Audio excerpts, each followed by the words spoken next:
have 4 younger than me friends who have said to me in the last several years that they were empaths. Not I'm empathetic, not I'm sympathetic, not I'm patient, tolerant, or kind, but I am an empath. Nope. I'm like Mantis from Guardians of the Galaxy, like Deanna Troi from Star Trek: The Next Generation, like a demon from Buffy. No, you are not an empath. You had a human experience. Someone was crying. You made eye contact. Someone looked up from their phone and you were there. And my buddy, who I love dearly, said to me, no, it's more than that. It's like when someone else's dog dies, I feel it just as badly as they do. And I was like, wow, do you feel the hostility coming off of me? You getting that? Because the word you're looking for is narcissism, and you're killing me. They were all much younger than me. They were all, I'm a Gen X, the whole generational thing, I don't get it, I don't care. They never even named the generations before the boomers. And then that guy wrote the book, The Greatest Generation. They never called themselves that, by the way, just so you know. Nobody has ever said, hey, we're the greatest generation. Follow that. Because that is not how you talk to the next generation. Here's how you talk to the next generation. I'm sorry, we couldn't fix it. Please help. And they were all millennials, and I'm Gen X, and we got guff. Back in the 80s, I got guff. I was told I was a slacker. I was told that I had played too many video games. And it turned out I lived. So it's all gonna work out. But I will say this, I have never seen the pile of guff that you people get. Everyone younger than the Gen X, so much guff. So much guff. You've caused everything. You've done everything wrong. My favorite thing you've done wrong, I don't know if you know this, but you don't know how to read maps. Did you hear about that? You don't know how to read them. We used to read maps all the time. They don't know how to read maps. They're always looking at their devices. They don't know how to read maps. They're always looking at their devices. I have this to say. I was there in the 80s. There was some map usage. Not as much as has been reported. We mostly use people. I would call you. I would be like, I live here, you live there. How do I get there? I'd write down the directions on a piece of paper. I'd leave that piece of paper on the kitchen table. I'd get into my car and drive as far as I remember. And then I'd pull over and go to a gas station or a grocery store and call you again. Where do you live from here, I'd say. So you were not fighting a pile of Magellans. We don't know how to read the stars either. If I see a tree and it has moss on it, I absolutely never think to myself, ooh, north. I think dirty tree. Dirty. And this is strange, but my entire family and I, including my mom, are actually world champion foosball players. Yeah, thank you. And my mom is in the Foosball Hall of Fame. Yeah. But every time my mom gets a new nurse, the nurse will always ask her about her life. And my mom always goes, well, I'm in the Foosball Hall of Fame.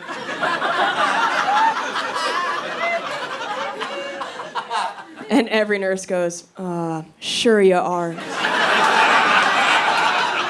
Mm-hmm. And I'm always standing there like, oh, yeah, no, I know that sounds made up, but I swear it's real. And the nurse is like, hey, you don't have to.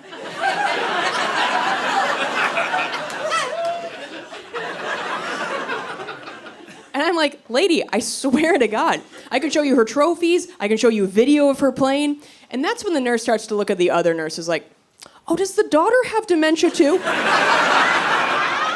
It's like a T-Mobile family plan of dementia. It's like too weird to believe. And my mom growing up was also somebody you did not want to cross. My parents got divorced in the 90s, back when there were home phone answering machines. And before the divorce, our answering machine message was my dad saying, you've reached the Cooks, please leave us a message.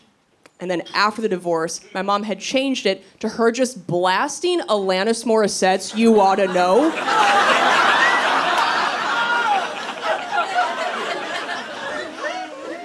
So every time my dad would call, my mom would let it go to the machine so that if he wanted to leave a message for her, every time he first had to sit through the lyrics, and I'm here to remind you of the mess you left when you went away.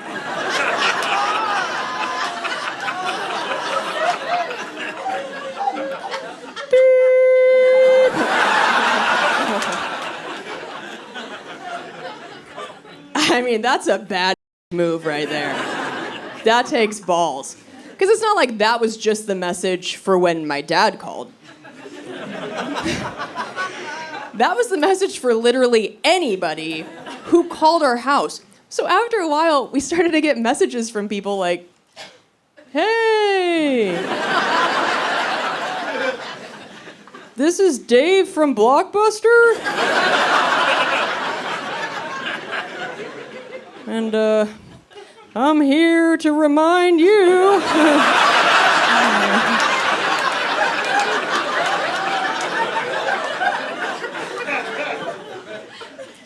Your Space Jam VHS is overdue. Really sorry about whatever you're going through.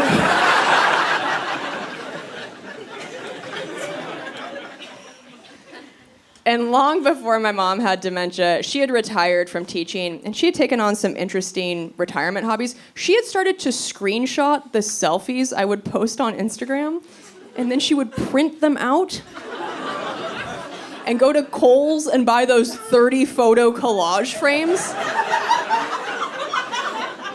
and frame my selfies.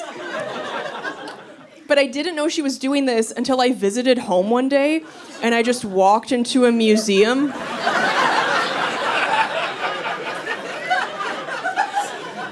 Of my narcissism. And my mom crept up behind me. She was like,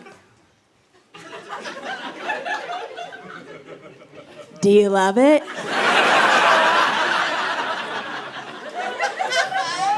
What is this, a haunted house?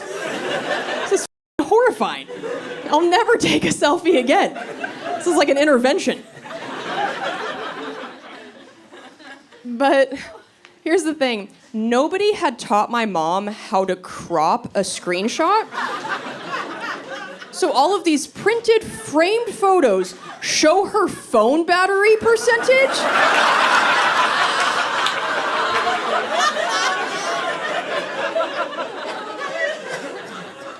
If somebody texted her as she took the screenshot,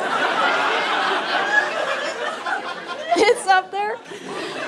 There's a framed photo somewhere of my face with a text from my ex to my mom like, "Your daughter just in a box."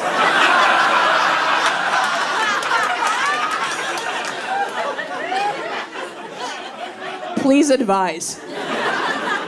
Sure. I was raised Jewish in Calgary, Alberta, Canada, or so I thought. Then I moved to New York. Maybe I was raised Protestant because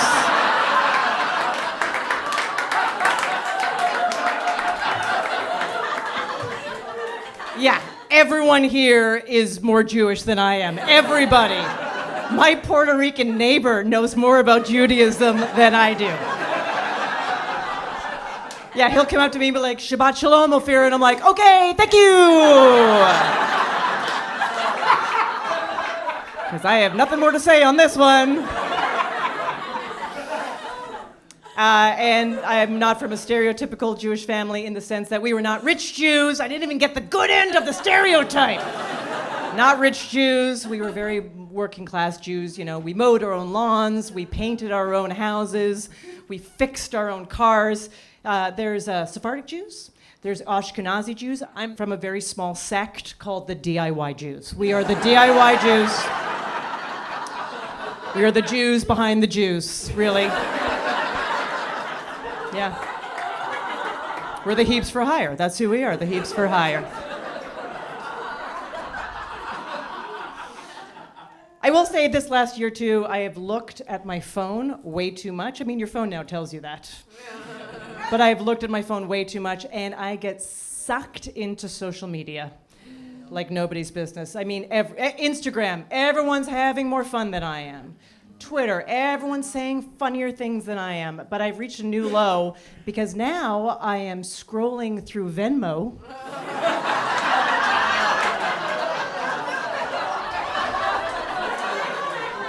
feeling bad about myself based on other people's banking transactions. That's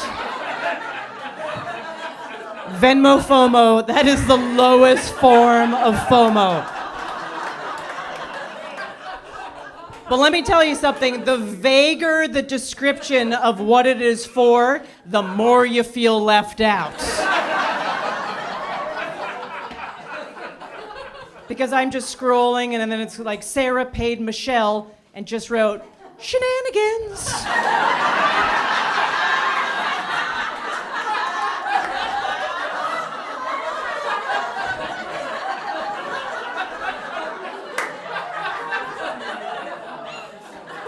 I'm like, I know Sarah and Michelle, where was I, you know?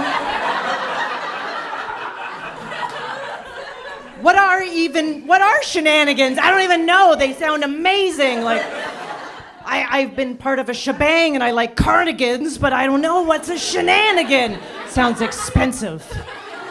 Sounds like dangerous mischief. I don't understand why that page is there. It serves no purpose. It's just for bragging. I have never looked at an ATM machine and thought, this needs a social aspect. You know, it really does. I need to know if anyone recently has given Michaela $40 for 2 tacos and a rainbow. You know, I need to know.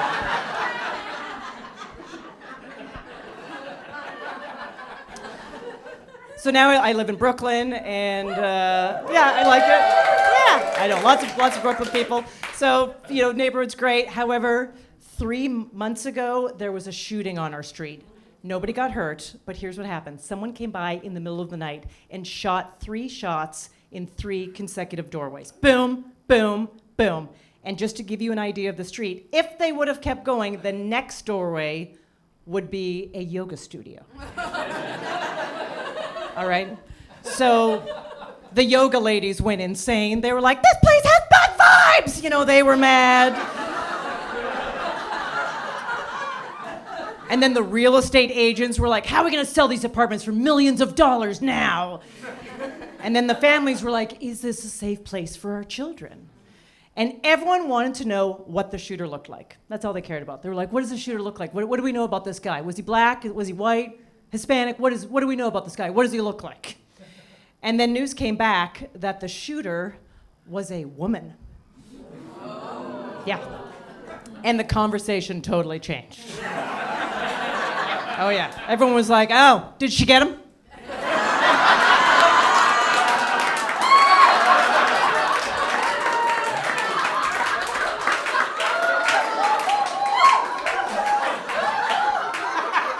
I mean, clearly he had it coming, but did she get him? The yoga ladies were on board. They were like, we will finish the job, you know, just whipping around their mats. The real estate agents were using it as marketing. They're like, the kind of street where a woman's in charge.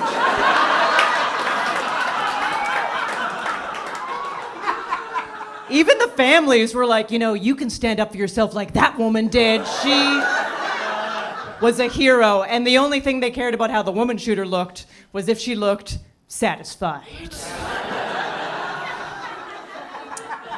And then gossip in the neighborhood circulated again, and news came back that the woman shooter was a hired gun. She was hired to do the job. I know!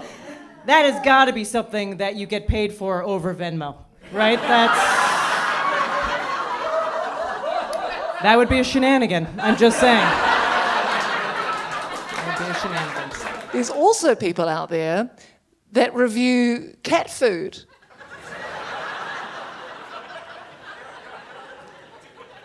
Here's the kicker. In character as their cat.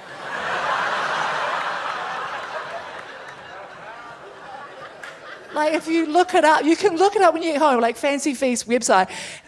There's like reviews and they're like, every morning I go over to my bowl and I'm so excited to eat my Fancy Feast. It's and I assume they're writing it in character as their cat.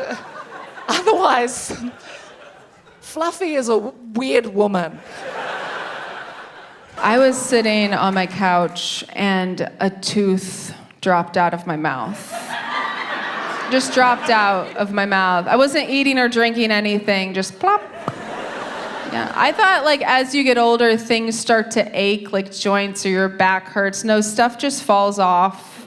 Just fall by, just falls off. And the thing, when you go to the dentist and you're 18, it's much different than when you go on the dark side of your 30s, because when you go, you're 18 years old, they want to fix you up. They said, let me put a tooth in there, let's fix this up, get new siding, move that bus, go on and smile, Madison, live your life.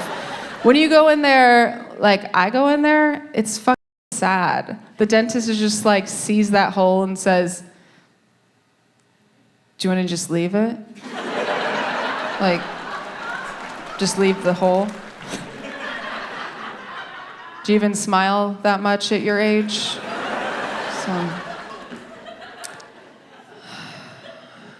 I just miss getting paid to lose my teeth. When I was a kid, I was paid to lose my teeth. And I found out that I have a broke tooth fairy because I would lose a tooth and then the tooth fairy would just put a check for $1 under my pillow. And then when I wake up, my mom's like, hey, do you mind not cashing that till Friday? I'm like, yeah, I don't have a bank account, Mom. I'm 6. Someone else told me I should date older. You ever get that advice? They're like, you gotta go older, all right? Older guys are more mature, more likely to want to settle down. And yeah, they're not more mature. That's a lie. They're just tired, That's it. Yeah, they're just at the perfect age where they just want to sit down, Like, you just get a lazy boy in your apartment, you could trap one pretty easily. You just need one of those and Paramount Plus, I think. I heard they like Yellowstone. They love Kevin Costner. That's their guy. That's their favorite. I will say this, though. I don't mind dating older, because I do think there are perks, okay? Like, you don't have to worry about them cheating on you, right? Because you could just read their phone from across the room. So, good luck. You could try, but I'll read that before you hit send. So... And I like, personally, that they're more old school, okay? Because, like, I don't know if you know this, I'm a monogamous person, and turns out that's not cool anymore. Yeah, have you heard this term, ethically non-monogamous? You guys familiar with that? Clap if you heard that. A few people. Are those the single people in the room? Probably. Yeah, if you haven't heard this term, it's not really anything new. It's just a rebrand of being polyamorous, or European, I think. Something like that. That's the scale of it. And I have a lot of friends, they've been in closed relationships for years, okay? And now they're opening it up to other people, which, hey, if that's what you want to do it, okay? If that's what makes you happy, I'm happy for you, truly. But I am tired of hearing about it. Because I don't think my friends realize they're just bragging to me. Because this is the pitch they give me every time. They're always like, Erica, monogamy just doesn't make sense. It doesn't make sense, okay? First of all, it's not natural, all right? Haven't you ever just been in love with 2 people at the same time? Yeah, and neither of them liked me. So, thank you for the reminder, yeah. There's 2 parts to the equation.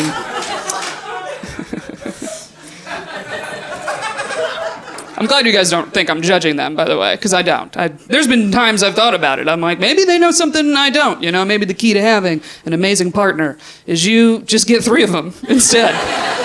You got to diversify the portfolio, or whatever they say, But mainly, I honestly think it might just be a millennial thing, where we're all looking around like, all right, well, between the 4 of us, we could afford a house. If we all chip in, I think we could do it, And one guy keeps being like, hear me out.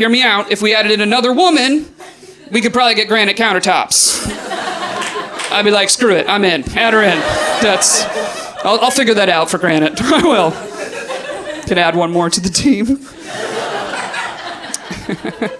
Like at school, my dream at school was, that moment when you're sitting in the classroom, teacher at the front, and the receptionist comes in with a note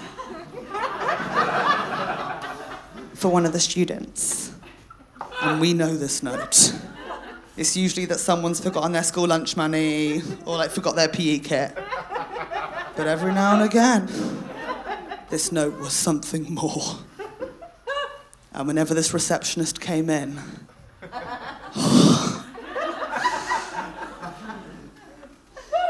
I was just like, what? Is it death?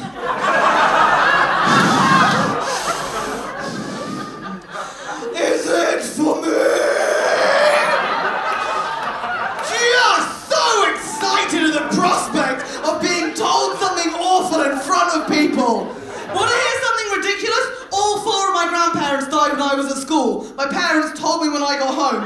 No one said a no. What waste! Could have been a beautiful scene!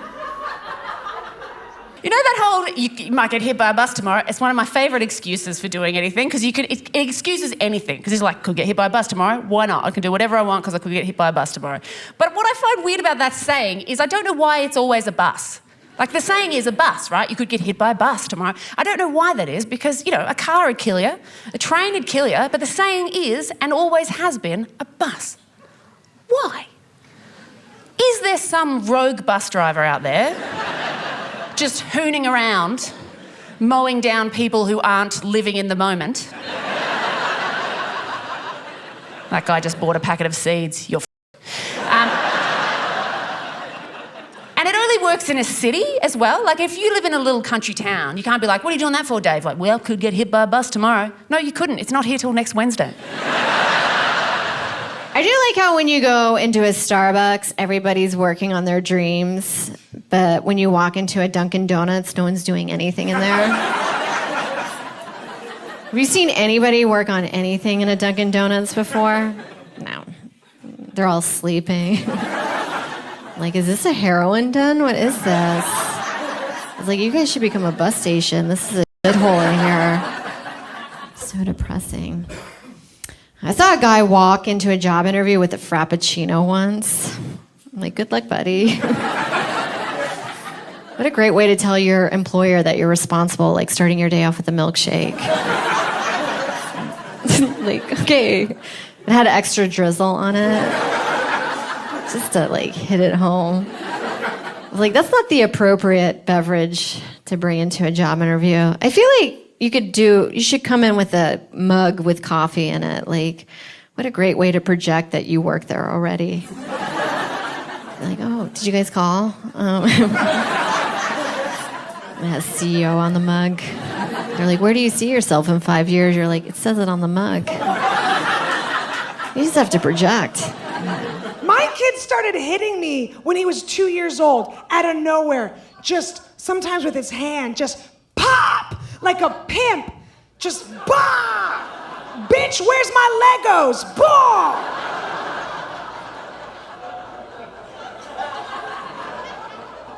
Sometimes he would use his giraffe, like a little stuffed giraffe, that he loves so much. He would just take me and he would just pop me with it.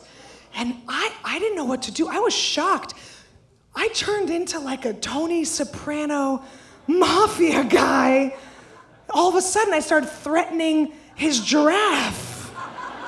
I was like, you know, it'd be a shame if something were to happen to...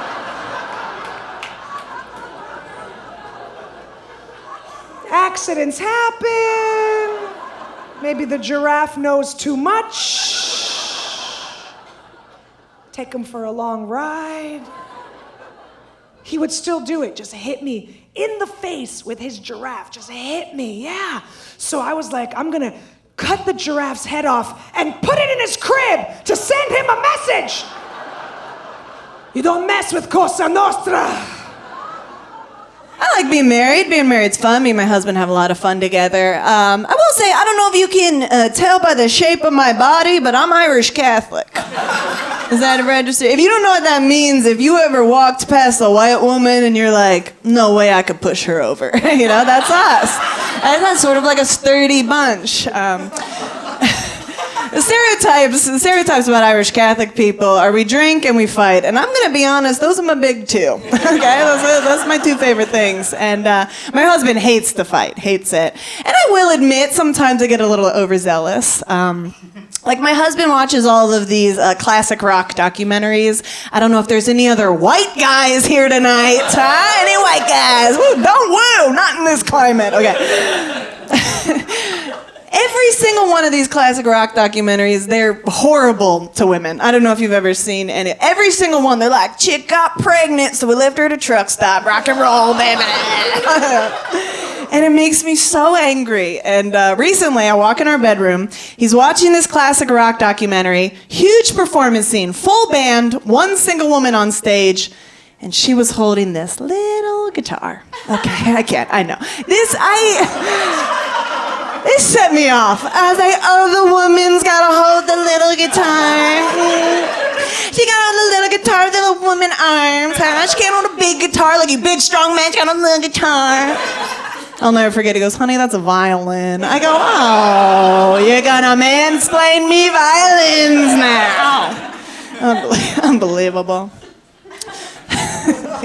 I'm very happy to be living with Chad. I lived alone for a few years after the divorce. I feel like if you live alone for too long, you start to become feral. Make some noise if you live alone right now. All right, so that's 12 people who showered for the first time tonight. Good for you. I am honored to be the reason you would bathe and leave your home. Because you don't have to do anything when you live alone. There's nobody around to judge you, and you start to act like you were raised by wolves, right? I watched myself do something so unhinged at one point. I don't know if you guys have it in your shower where if the water's been hitting the shower curtain for a long time, it starts to get kind of discolored at the bottom. I tried cleaning it, it wouldn't come off, and instead of just going and buying a new shower curtain like a normal person, I just sat in my bathtub with scissors and I just cut the bottom.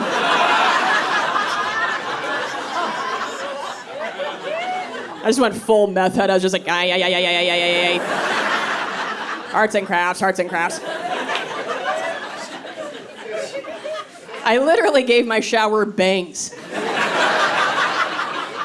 It's not a mentally stable place to be in.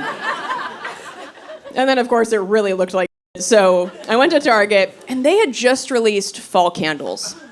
And I learned that day that if you smell candles for 30 minutes straight, you will accidentally get a little high.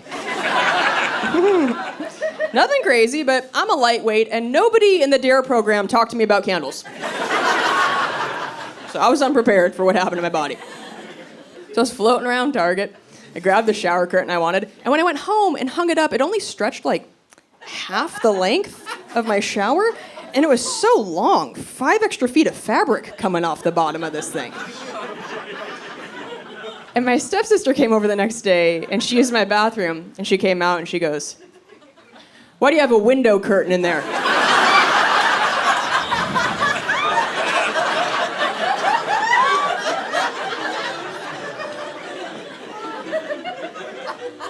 I was like, what now? She goes, that's a window curtain. You didn't think it was weird that when you hung it up, there was an entire Met Gala ball gown coming off of it? I was like, I accidentally got hooked up on pumpkin spice and I blacked out. I don't want to talk about it. But it's fine. I can fix this. And I grabbed my scissors and I just cut the bottom. My husband and I met at the University of Tennessee while he was stalking me. He was so in love with me. And tell me, you said, what'd you say your name was? Because I'm in brain fog. Nick, let me tell you something. I was cute. Nick, I was so cute. I was thin, and I had eyebrows. And my husband was so tickled with me that he bought me presents for no reason, no special occasion. I guess you boys know what he was after. He got it. So now, and that was sinful. It was the 80s. So I had a bunch of kids by him and married him, had a bunch of kids, and then now, Lord, we've been married, it'll be 28 years in April. Thank you, y'all. I truly believe that he would not pull me out of a burning vehicle.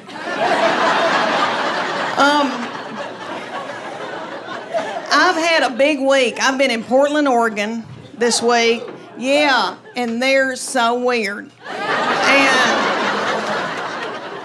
the little guy that introduced me did not identify as human. And so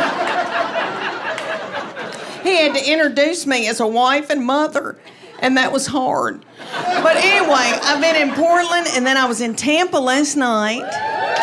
I know, and they were darling. And then I go to Orlando tomorrow night, and then I go home. But anyway, I hope that I can remember what I'm saying, because I've been going and working a lot, and I am in full menopause. I do a podcast called Sweaty and Pissed. Thank you. My nurse practitioner, I do it with her, and she's brilliant. So she talks about the medical part, and I talk about pinto beans. But anyway, she just did my annual, and I'm 54 years old, and she said, Leanne, you got to take that IUD out. It's time. You're old and crusty, and you don't need it anymore. And it hurt my feelings, because I always thought I'd be able to have children as long as I lived, which was crazy, because I'm 54, I'd leave a baby at Target by accident. But anyway, she put on a big headlamp, went in and got it, and then let me borrow it later for a hike. But let me tell y'all, my husband never had a vasectomy, and he said, I'm not going to get one, Leanne, because what if something happens to you? I know, and I need to marry a young woman, and she wants children. And I said, bless her heart. I'll pray for her. Please don't put a tight budget on her like you have me.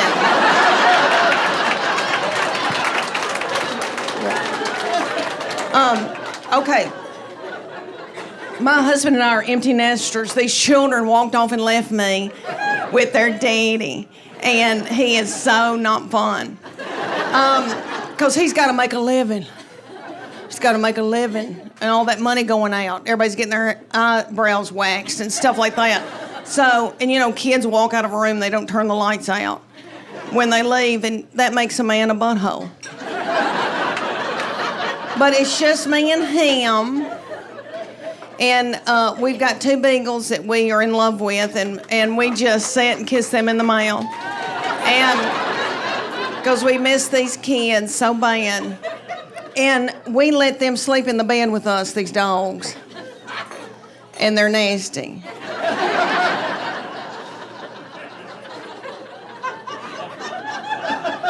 He looks smart.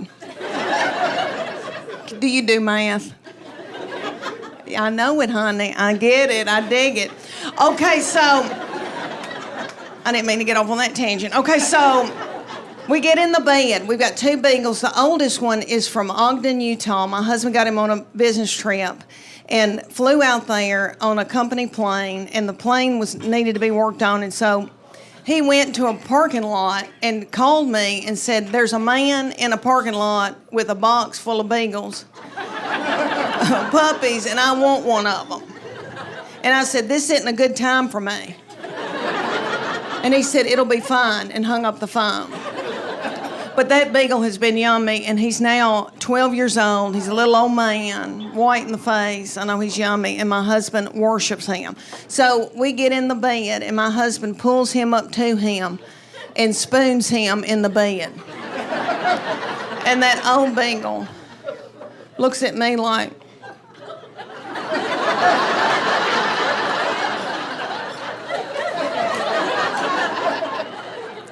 I don't want him. I want you. And I say, hold on. And when my husband drifts off to sleep, then that old beagle scooches over and gets in the crook of my legs. All right, and he's a hot, hairy beagle. I'm in full menopause. So menopause, for y'all that are not haven't gone through it yet, you feel like you're being microwaved from within. And it comes out the top of your head. And it's really bad at night. It's covers off, covers on, covers off, covers on. It makes you bitter.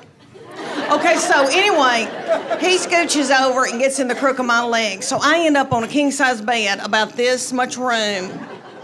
Then the little beagle, who's a pocket beagle named Gigi, who is yummy, she gets in the bed, turns around several times, backs her little butthole up against my face. And I don't care because I love her. And I just want to sleep, and it's not going to happen.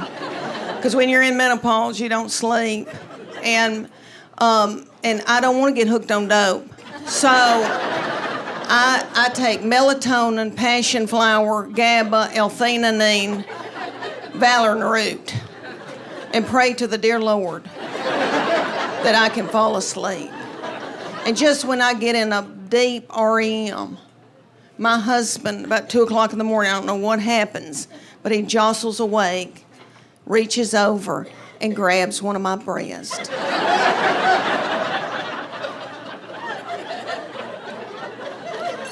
And it puts me into a blind rage.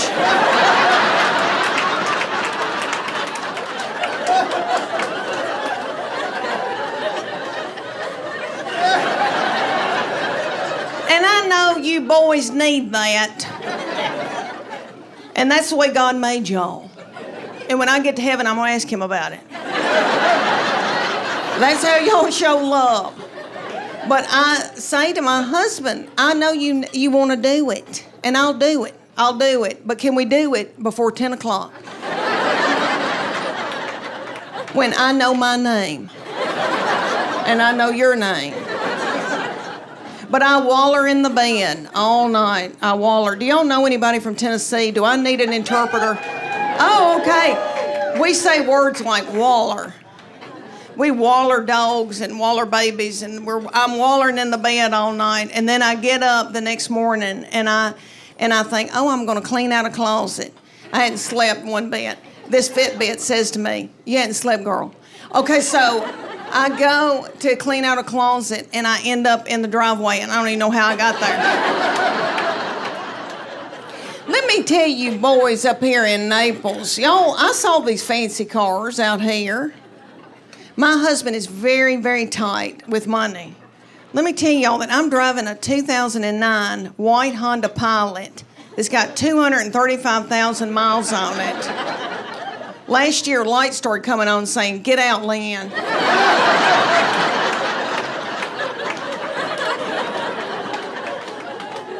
My husband drives a Tahoe, and the T and A is gone.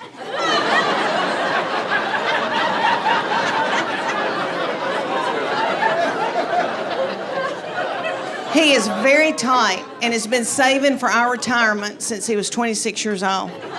I know. I hope I can live to enjoy it. But he doesn't like to spend money. So anyway, I need to get a new car, and I've been looking out here in this parking lot. If God forbid something happened to him, I'd go on Weight Watchers and come down here.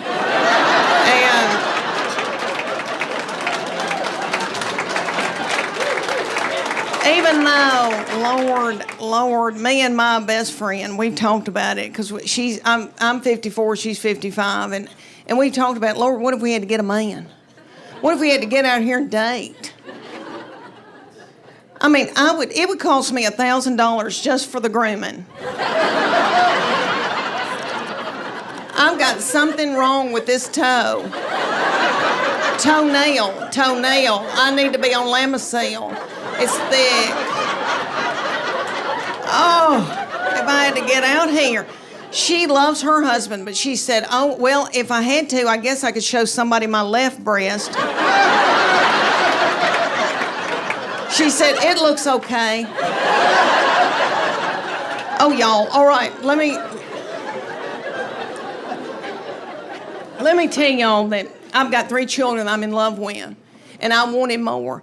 And I told their daddy I want a 4th baby, and he said, y'all are sucking the financial life out of me. So he bought me a dachshund, We were living down in Texas, and she was a doll baby, and she lived to be a little old woman, and she had thyroid issues, and so did I.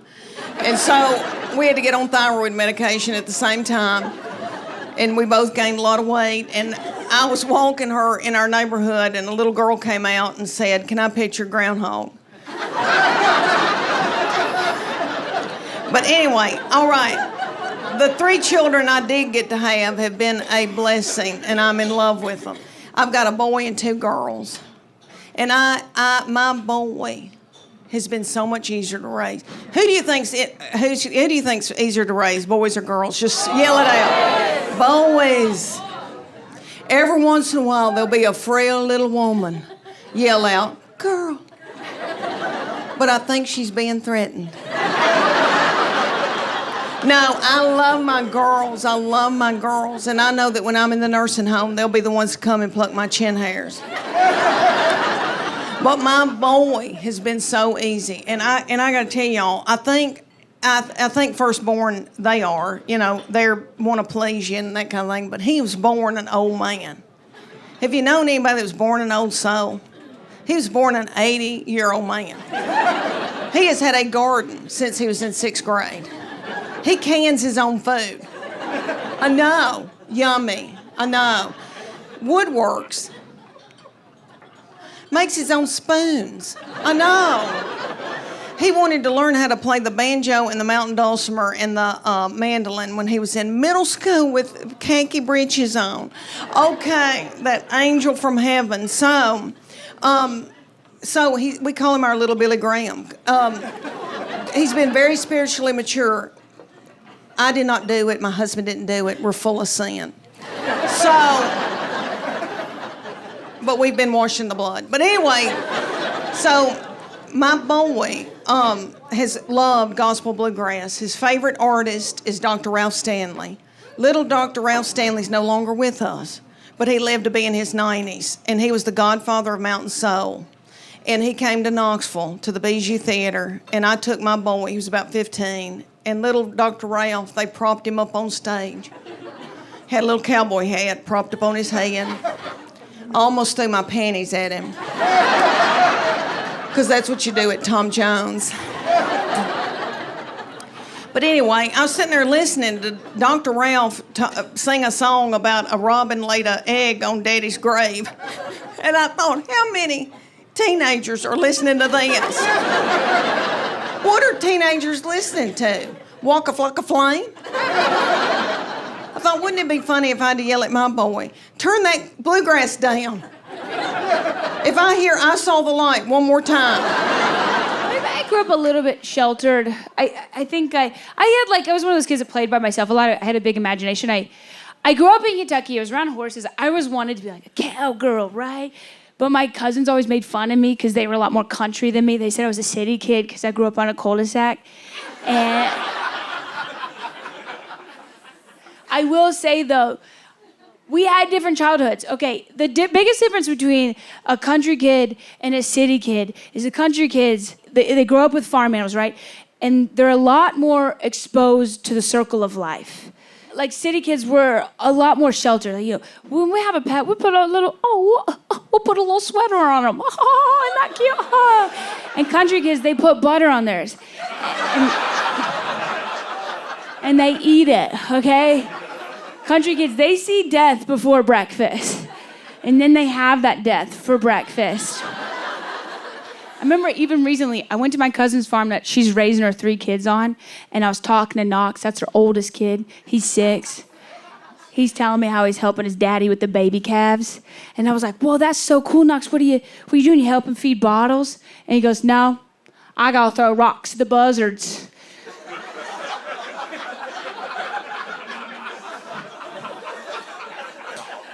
Because when the calves are born, the buzzards like to circle around up top, and then they dive down and they peck the calves' eyeballs till they can't see no more, and then they can't nurse, and then after a few days they starve to death. Then the buzzards get to eat them for supper, so I got the rocks to the buzzards because Daddy says the government won't let us shoot the bastards.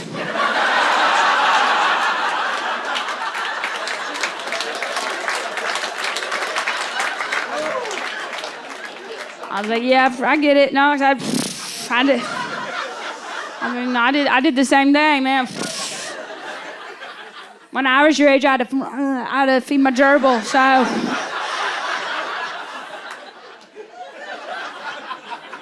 And one time it disappeared, and my mom was like, don't worry, it just gotta shed its winter coat. And sure enough, next day it reappeared, a whole new color.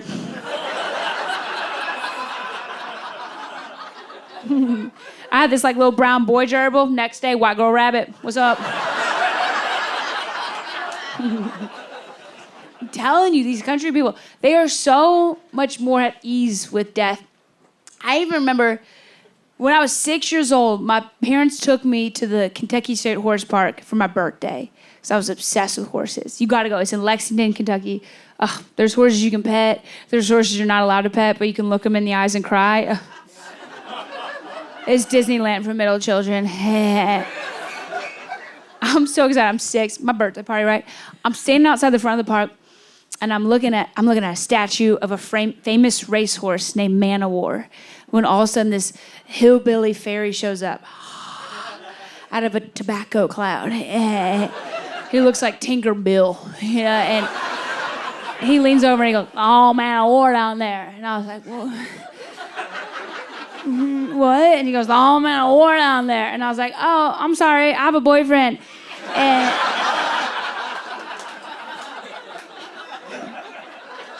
And he goes, "No, the whole Man o' War is buried down there." He goes, "Usually when horses die, we gotta chop them up." And I was like, "Oh, I'm 6. I know I'm a big kid now, but this is day 1, so that's a lot to take in." And he just doubles down. He goes, "Usually we cut out the heart and the hooves and just bury that. Represent spirit and the speed." And I was like, "Oh, did my mom hire you for the party?"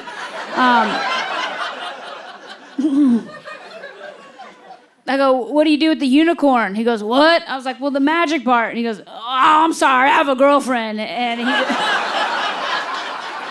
the thing my country family is most proud about me for is not selling out theaters.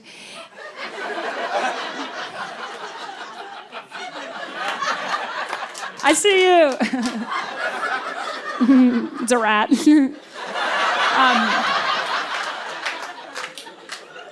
My demo. Don't get the ceiling in this shot.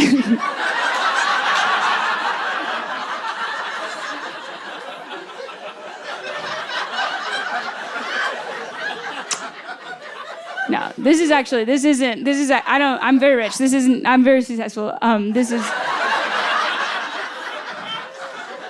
actually just a fundraiser so that this 2,000-seat theater can finish their roof.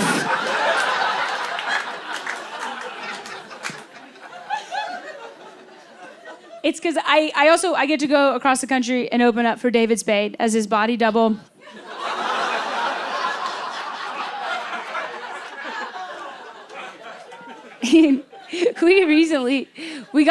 We booked a private gig. So he got for himself and all his openers, he got us a private jet. And I was so excited because I've flown 4th class my whole life. I'm like, oh, I've never ridden on one. So I get on this private jet. I have to take a private tinkle. And I don't know if you guys have been on, no, you haven't. You're here. Anyways, okay. But I can't find the bathroom because there's no sign. So all of a sudden, the pilot comes out and he kind of scoffs at me. You know, like the valet scoffs at you when you show him how you get in through your trunk. And then he points to this velvet bench that I was sitting on. And he lifts it up and he goes, "We hide the toilet seat underneath." And it blew my mind. I was like, what? That's some rich people Hunger Games shit right there. I was like, my people, we don't have the toilet. We come from a land called Coach. And we have signs because we eat solids. And I started spiraling. I'm like, we even play games with our potties, okay? So I'm from a land called Louisville, Kentucky, where they have the Kentucky Derby. Has anyone ever heard of it before? Okay, row red. Okay, front row. Okay, so what it is, if you don't know, it's this fancy event where wealthy people, they watch these animals run around in circles, you know, and after every race, you can see some of them freaking out, because they just lost their son's college fund on an animal named Buckle Up Buttercup.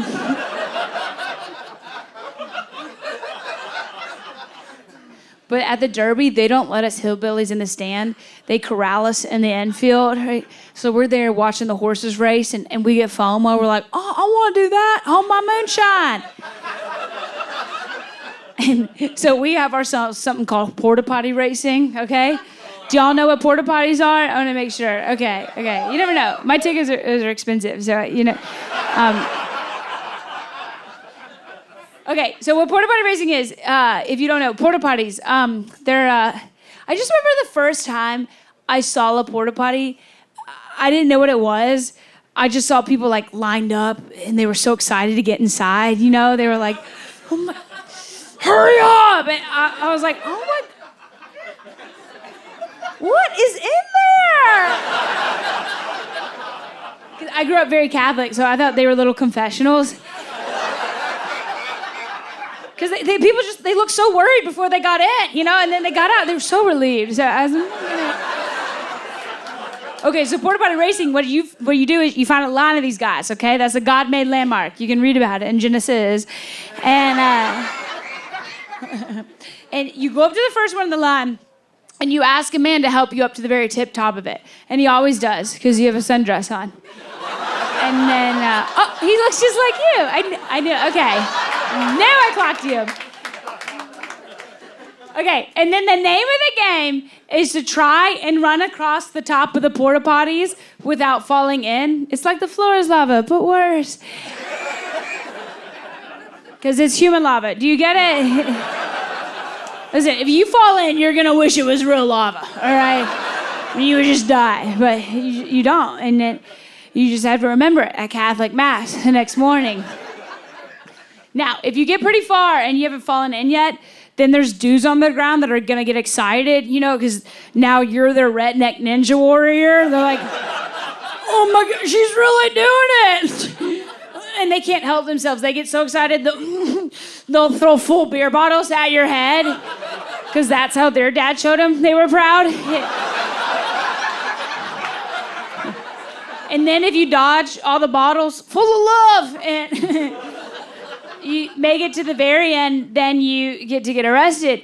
And then you get to go to jail. And you get to talk to your dad again.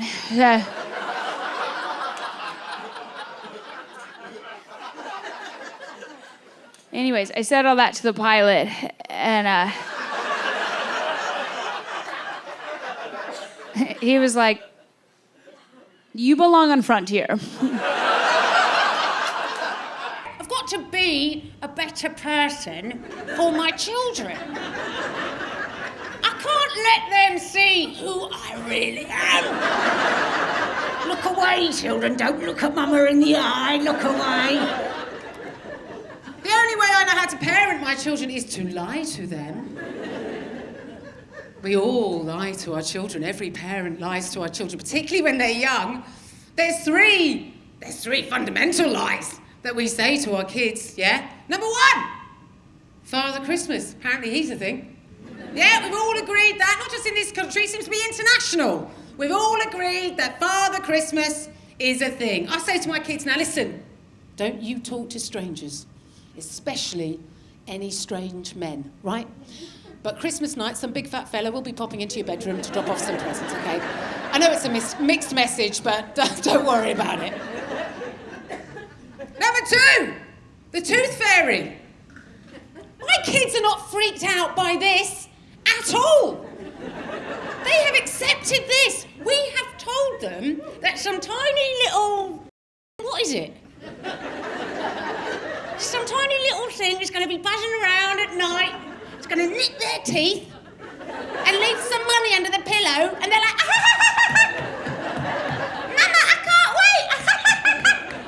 Surely that's the stuff of nightmares, isn't it? Can you imagine going to sleep at night knowing that was going to happen? You wouldn't be able to sleep, you'd be like that. Where is it? Is it? Number three, the biggest lie of all that we say to our children, and that is, everything's gonna be all right. We have to to say that. We have to say that to our kids for when we are confronted by questions from our children. Questions, right? Questions like this. Mama, I've got a question for you, Mama. Mama, Mama, Mama, Mama, Mama, Mama, Mama, Mama, Mama, Mama, whatever the fuck it is, could you just get on with it, mate? Because this is really painful, okay? So just let me know what it is, okay? Mama, does global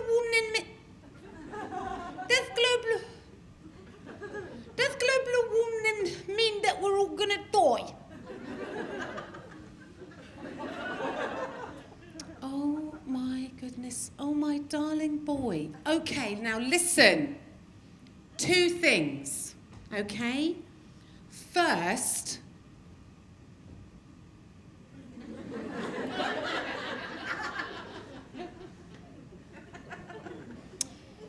what are we going to do about that speech impediment?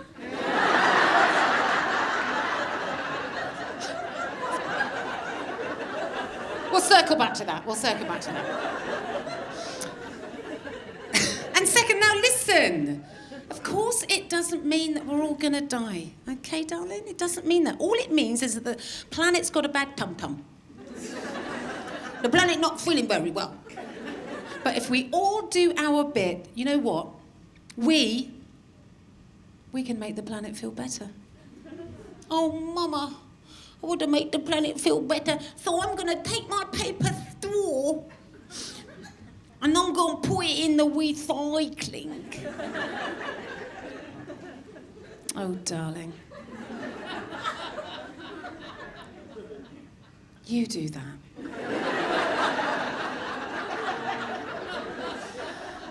You do that.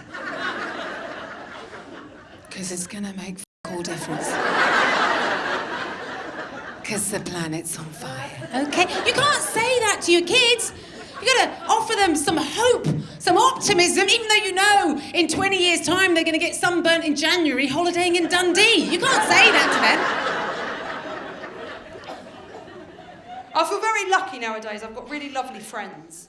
And I feel very, very lucky for that. Because I grew up without many friends at all, really. I found making friends at school very, very difficult. And I think it's because I was hiding who I was. I couldn't really be myself. I was always on edge. I was worried that people were going to find out something about me. So I never really had any mates. But don't worry, there's not been any sort of lasting damage. It's not like I've got to go on stage 5 times a week to make strangers laugh, to make me feel full. It's not like that. Once a week, it's not like that. You don't need to worry. There was one girl at school that picked on me every single day. She picked on me every day. Now, I mentioned before, I know I'm not a super famous person, I've got a low level of fame, but occasionally I pop up on the telly. And every single time I pop up on the telly, this girl that picked on me the whole way through school slides into my DMs. Like, oh, hi, Suze, how are you doing? Great to see how well you're doing. I saw you on Mastermind last night. Well done. Oh, my God, next time you're in Portsmouth, me and you, we should go for a drink. Like, yeah, we should. It'll be arsenic. She was horrible to me. But now, because she's started following me, I've started following her. And apparently when you follow someone you don't like, it's called hate following. Everyone that's just laughed are the bitches in the room. They've just really outed themselves. Hey, that one that clapped is the queen bitch. No, don't worry, I'm not knocking you, I'm doing it too, okay? It's not big, it's not clever, okay? But it means when you just go on their page occasionally just to go, can I hate you? Done up your lounge, have you? Grey. Is it? Living, laughing, loving. Are ya? Sailing Dunelm. Was there? You know. But I've now become slightly obsessed by her life. It's not growing up. This isn't a suggestion. Don't do this. I'm just telling you what I've done. A lot of her posts are about her husband, about how wonderful he is. She's got this wonderful husband. And it's not because they're straight. Like, I love straight people. You heard that before. Mum and Dad are straight. I love straight people. And honestly, some of my best friends are bisexual, so I do love straight people. But she'll put up these pictures of her husband, all in black and white, being like, he's the salt to my pepper. He's the bread to my butter. He's my light in the darkness. He's my husband. But she constantly tries to virtue signal. Now, I'm not talking about people sharing important information that we all need to learn about. She is constantly wanting to tell people that she is a good person, because she is the devil. She's constantly trying to tell people that she's a great person. One of the ways that she does this, and I've got to be very careful with this material because my audience are always lovely people, so I mean it with love. But she needs to let everyone know that her pet's are from a rescue centre. I'm just going to say one thing. Once you've rescued your dog, it's just your dog. You don't need to refer to it as a rescue dog. It's just a dog. It's your dog now. You've rescued it. Well done. We're all very proud. She does the same about her cats. Look at my cats. Look at my adopted cats. Look at my little adopted cats. I adopted all of them. If I hadn't adopted these cats, they'll be out on the Edgware Road turning tricks. Look, I adopted these cats. All cats are adopted. Even if you paid for your cat, you adopted your cat. No one is birthing cats. No one's having a litter of cats. If you are, leave this show, go to the Natural History Museum, it's just down the road. Learning a lot being a California girl living in the South, because it's different here. I've learned when I go to a restaurant, if I order an iced tea, it automatically comes with 3 pounds of sugar in it. Y'all call that sweet tea. We call it diabetes.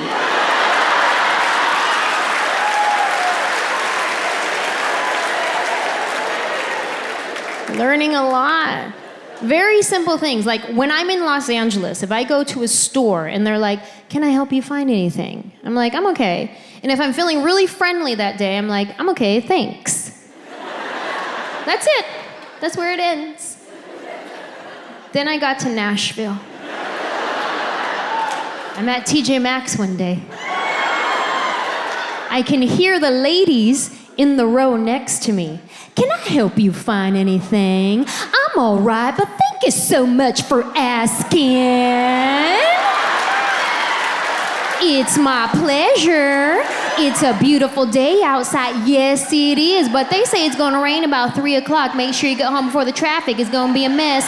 Bless your heart.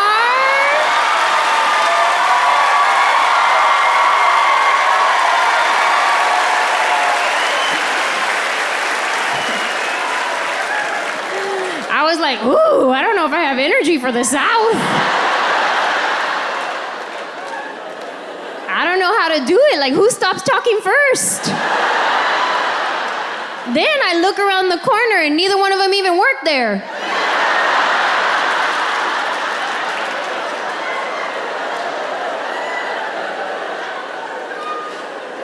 And then somebody told me this. They were like, hey, when people say bless your heart, they can mean it in a good way or a bad way.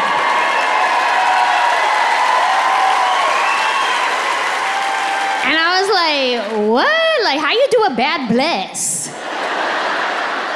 And they're like, no, trust me, sometimes that's not what they mean.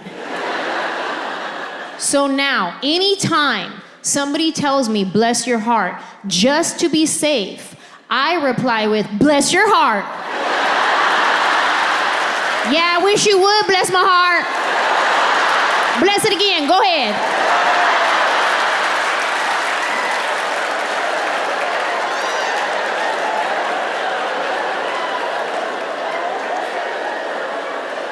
It's kind of like the old fighting words at church. I'ma pray for you.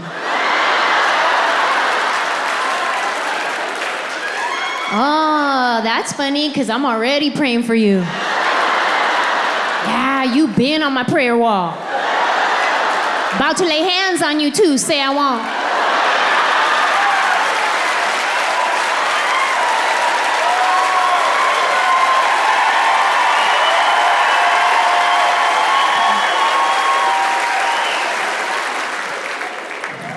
Learning a lot. Baby child is so different than the other two because I was so tired. By the time I got around to her, I was beat down. And I was tired. And I let her do whatever she wanted to. And I've heard old women say 4, 5, and 6 raise themselves. I bet they do. I bet they do. because I've let her do whatever she wanted to. I was so on top of my game with those first two. I was like flashcards. You're going to make 100 on that spelling test. And I was up in school, I was room mom, and I was taking yogurt and muffins, and I was all up in everything. That third one came along, and I was like, can she read?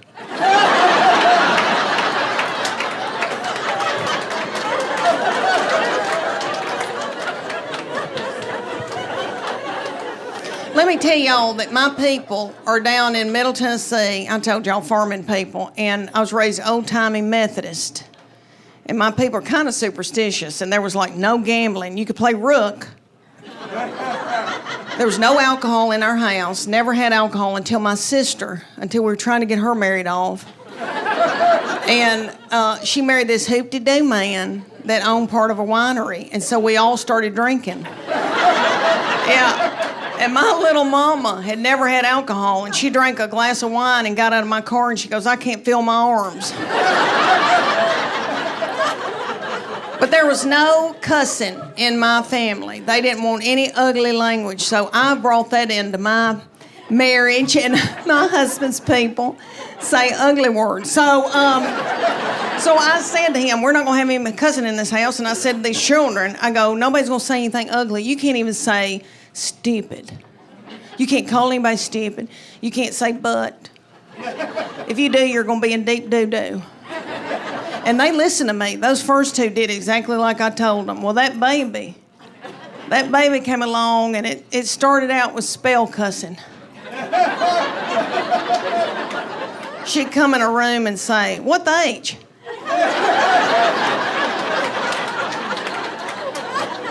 And then it went on to, what's up, mofos?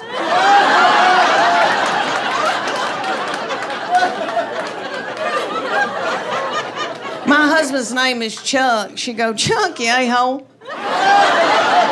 And my husband gets so tickled and just gets so, and he'd go, oh my, you nut.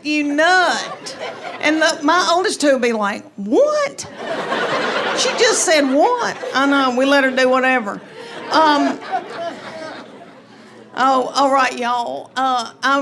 Because we are taping this. I'm trying to get in different material, and I'm trying to do new, and I'm out of my mind because I'm in brain fog. So y'all, bear with me. I'm trying to switch it back and forth. Okay, I got to tell y'all that with me and my husband being just me and him, we probably need to go to a retreat and learn how to communicate again. He traveled. He's always had a big job. He's an executive with a big company and stayed gone, and we wanted him to.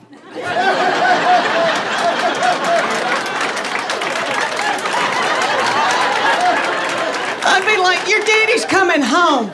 Clean up your room. Everybody, dude. I mean, we had a ball when he was gone, honey. My husband's smart in math. Anal retentive, type A, hunter and a gatherer, can kick a door in. I like that. Very, very introverted, very quiet, but very, very smart. And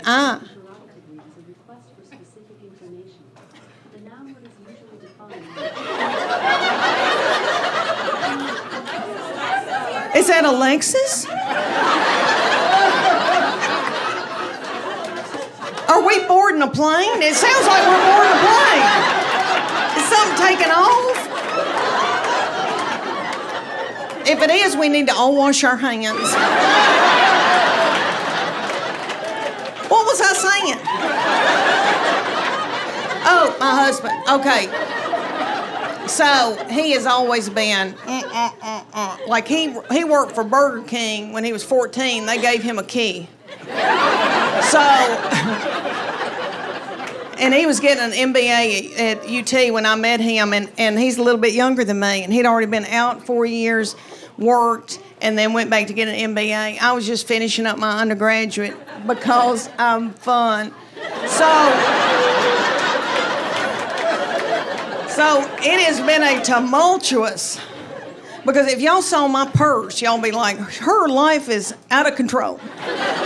And he is just like that. But anyway, now it's just me and him. And if I could give you young people any advice, I know you hadn't asked me for it, but you need to go on date nights and you need to nurture that. And I know everybody's driving in a car and everybody's fighting and everybody's got something in a crock pot, but you need to do that with your husband, because one day it's just going to be you and him, and you're going to look at him and go, who are you?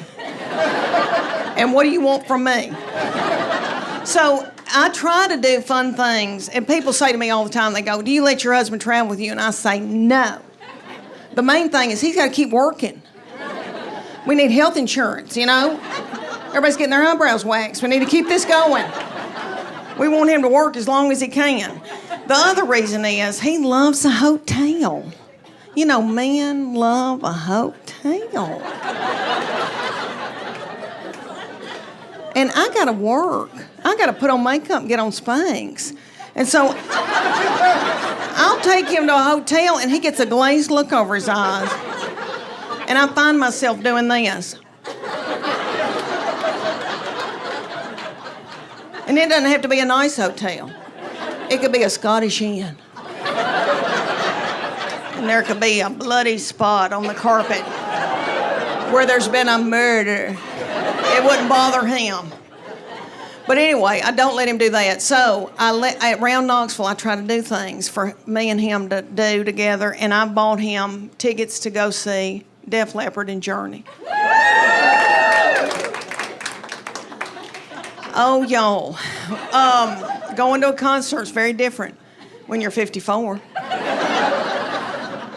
I went to school at UT, and I used to go to all the concerts. I saw Tina Turner, John Cougar Mellencamp, Rod Stewart, I don't know where I got the money. But in the 80s, honey, I went. Nick, I was so cute. I had on little bitty britches. My thyroid was functioning. I didn't care about food. I'd eat a half a can of tuna and I'd be like, I'm full. But anyway, so I got us tickets, and my husband, I thought, we're going to have a date night. And he goes, I can't get there in time to go out to eat. I'll meet you at the concert. So he had bought a tall boy and an egg salad sandwich at the gas station. I know, I had to smell that all night. So anyway, I was hungry, and everybody at that concert was my age or older. And everybody's worried about the snack bar. And I was too. Journey was already on stage. Nobody cared. Everybody was at the snack bar. But anyway, Little Journey, we all go to watch Little Journey. Journey does not have Little Steve Perry anymore because he had to get a hip replacement. So and I loved him. They've hired this little bitty man who is yummy, and he's taking care of himself, and he's got little bitty breeches on, and he hadn't eaten white flour and sugar, and I don't think he's done dope, and I don't think he's slept with nasty women. So he's hopping and doing and squatting and doing, and all the old boys in the back look sick and bloated, and they're going.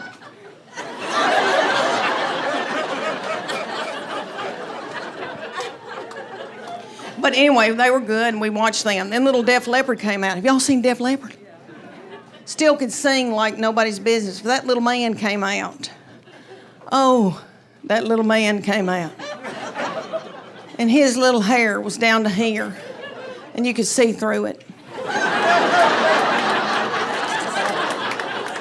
And I took one look at him, and I thought, thyroid. Because I've got it too. My hair's thinning too.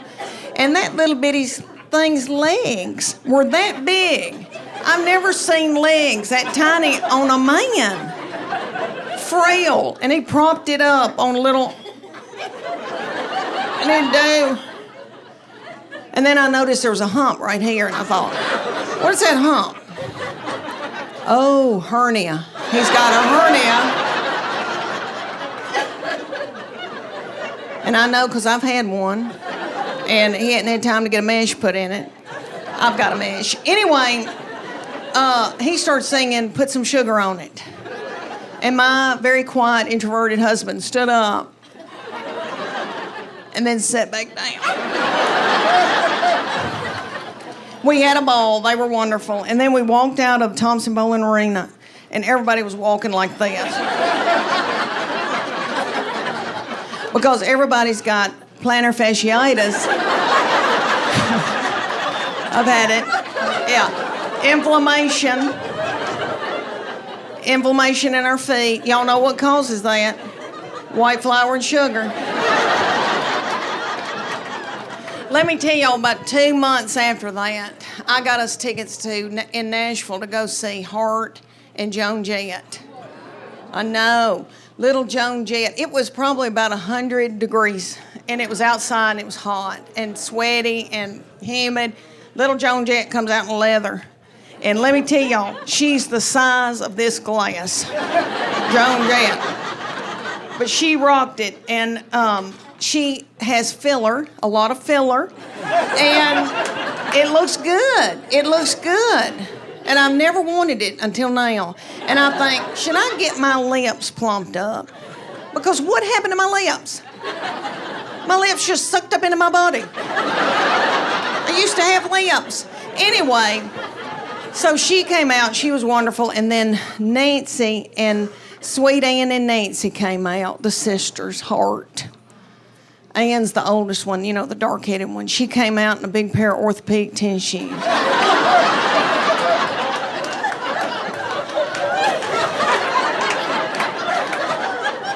That's how she looked. You could tell she was hot and it felt good. And she was pissed. And she had on a long-sleeve dress, and I get it, I don't want to show my arms either. She had on a long-sleeve dress. It was 100 degrees in Nashville at night, humid, sweaty. She had on pantyhose with those big orthopedic, I know, and I thought, what in the world? And then I thought, compression. She's got on compression hose.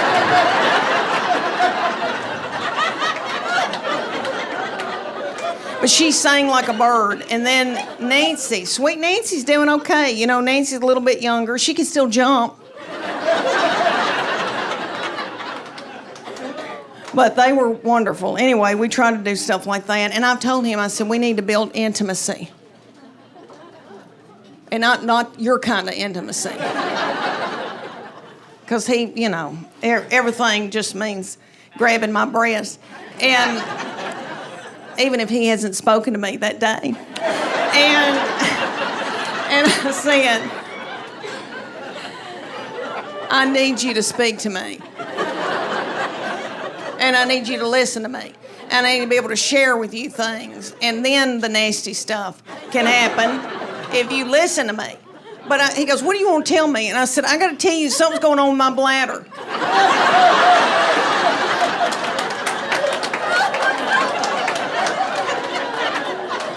He said, I don't want to know. I don't want to know. And I thought, that's odd, because I've had your children. And I went through a lot, you know. I had 3 babies 2 different ways. And that first baby was an emergency C-section, and I remember being in the operating room and scared and young, and my husband looked at me, he was sitting there watching it, and he said, oh my gosh, they've taken your uterus out and set it on your chest. And I was like, he said, it looks like a Cornish hen. I'm touring for 15 years, and my favorite thing to do on tour is eat good food. It's my favorite thing to do. Like, everywhere we go, we try to find the best food. And we want to find that local, family-owned, you can only get this right here type of place. You know what I'm talking about? So everywhere we go, we get the best food. Except when we went to Birmingham, Alabama. I'll tell you what happened. We get to Birmingham, and I'm doing my thing where I'm just talking to people, asking people where we should go eat. Like, hey, where's the hot spot? Where do you go? I want to know. Let's go. This girl recommends a Mexican restaurant. I was like, aww. No, thank you. Because we're in Birmingham, Alabama. I don't want Mexican food here. Like, we're in the South. Take me where I could get some Southern food, like biscuits and gravy, shrimp and grits, butter on butter. But she said a Mexican restaurant. I was like, ooh, hard pass, thanks though. But then I started thinking about it, and I was like, you know what? Hold on. Let me not judge, okay? Because people know their city. They know what's up where they live. They know where to eat. They know the hot spots. I was like, you know what? Let me not judge. Also, let me not limit my people, because maybe one of my people done immigrated over here. And maybe when he got here, he was like, keep going, don't look back. By the time he looked up, he's in Birmingham, Alabama. Is this California? Nah, you went the wrong way. Highway. But maybe he decided to stay. And maybe he started by making tacos on a little taco cart right outside of the nightclub. Everybody starts hearing about Jaime's Tacos. Hey, have you ever had one of Jaime's Tacos? Those are the best tacos I've ever had in my life. Jaime's Tacos, Jaime's Tacos. Maybe he is so popular, he opens up a taco truck. Hey, have you ever been to Jaime's Taco Truck? Those are the best tacos I've ever had in my life. Jaime's Tacos, Jaime's Tacos. Maybe he gets so popular, he opens up his very first restaurant in Birmingham, Alabama, Jamie's.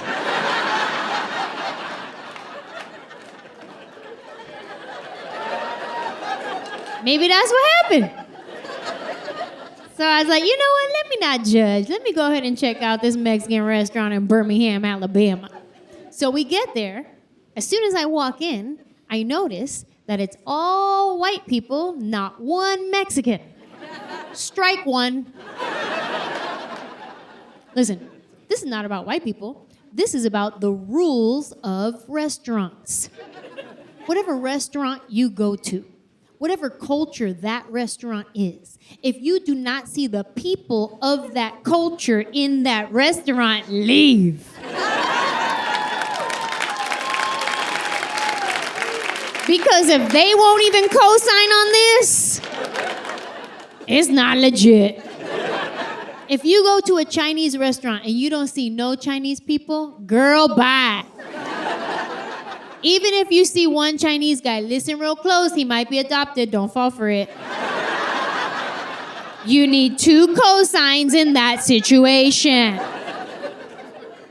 I walk into this Mexican restaurant, I didn't have no cosigns. I became the cosign. I was like, oh man, we already drove all the way out here.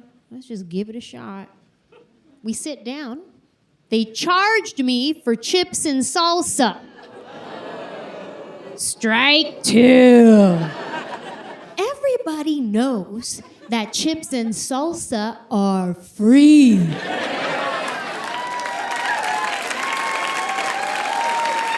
It is our gift to humanity.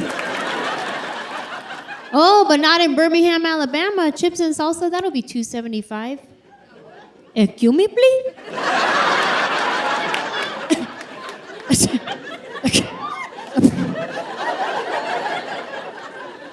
I'm sorry, is Jaime here?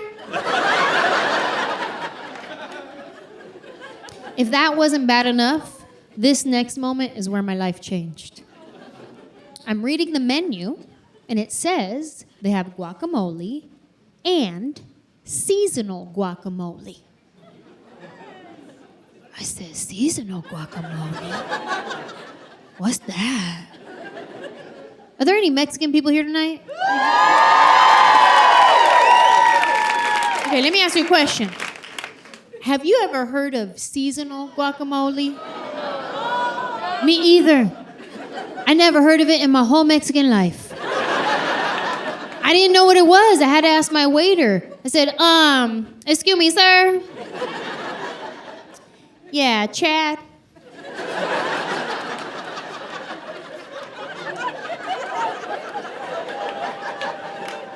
Let me ask you a question. What comes in the seasonal guacamole? And he says, walnuts and candied apples.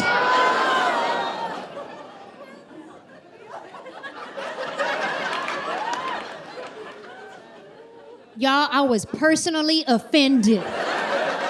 I could not believe they were doing this to my people. I knew I needed to say something. I needed to speak up. This was my si se puede moment. But we were in the South, so the only words that would come out of my mouth were, I rebuke you in the name of Jesus. You take that guacamole back to the pit where it came from. I do not receive that. Get under my feet, devil.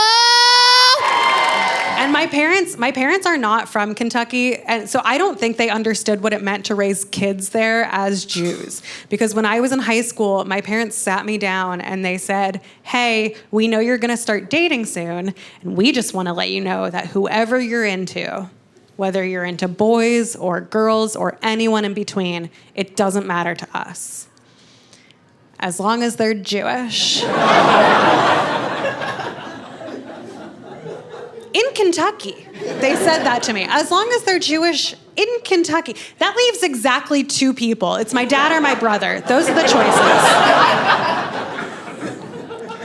Which in Kentucky is fine, but...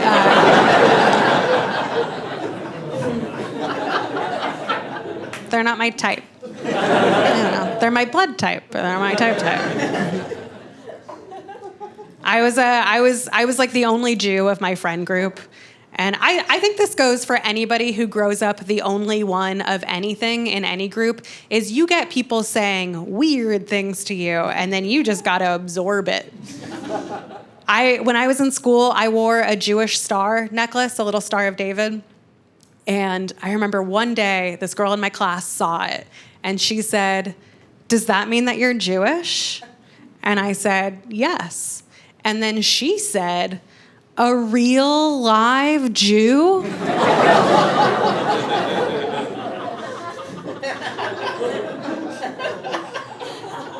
I was just like, yeah, babe, he didn't get all of us.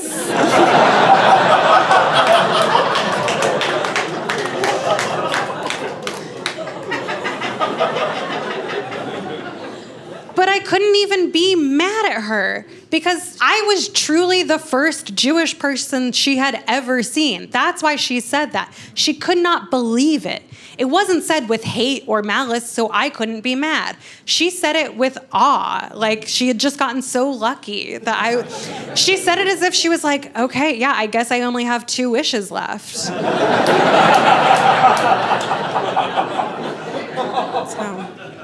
can't be mad at that person. The person I got mad at was, every now and then one of my friends would tell me, they were like, you shouldn't be Jewish. Like, that means you're going to hell. You should be Christian. And I tried to play along. I wanted to be accepted. So I said, okay, what do I have to do to be Christian? And they were like, okay, whenever you're about to do something, just ask yourself, like, what would Jesus do? And I was like, he'd be Jewish.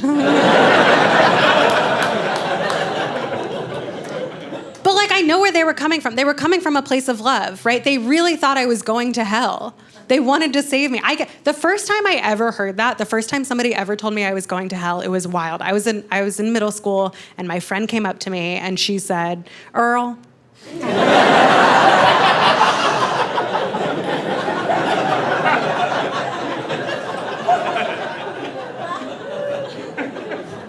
Do you guys remember from before? She said, I'm so sorry to tell you this, but we learned in Sunday school that because you're a Jewish,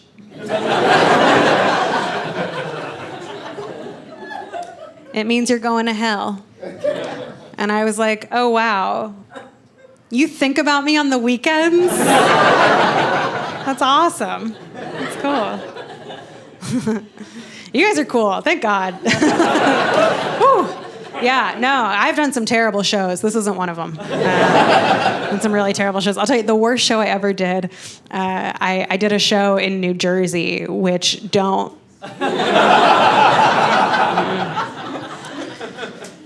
And at the show, it wasn't going great, and then this woman started heckling me, and she and I got into a big back and forth.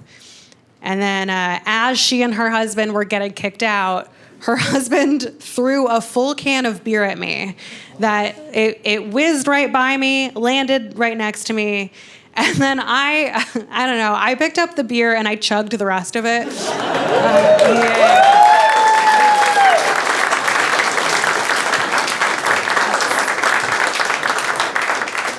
I posted a video of that. And that video went pretty viral. It changed my life, honestly. Like it went, like actually I fly Delta now. Like that's how much it changed my life. I got so many reactions to that. My favorite was when people asked, they were like, how did you think to just pick up the beer and drink it? And I was like, oh, I have a drinking problem. I saw a free drink and I took it. I went to college in New Orleans. Okay, this woman, she was heckling me because she figured out from one of my jokes that I voted for Joe Biden. And we're not going to get too into politics because I don't think that's what we're here for, but I do want to say that it genuinely sucks to have taken a beer can for Joe Biden.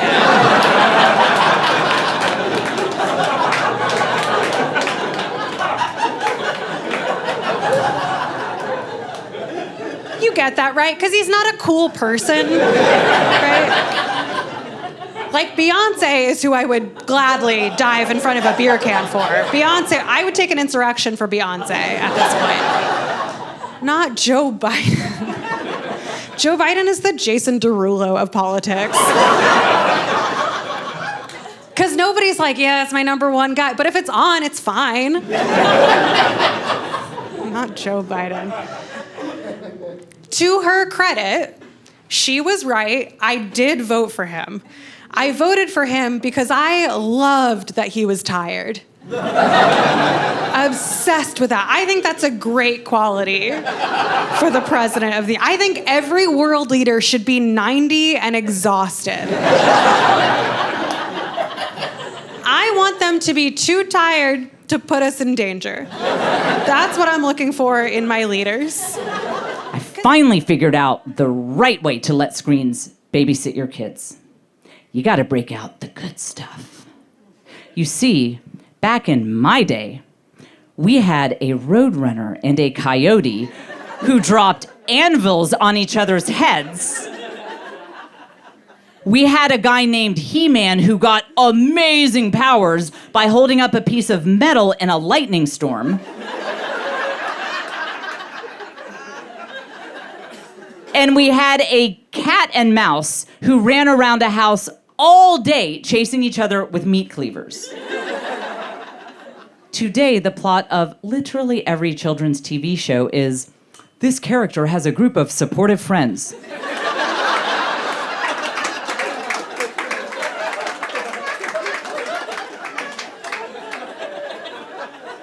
And they recycle.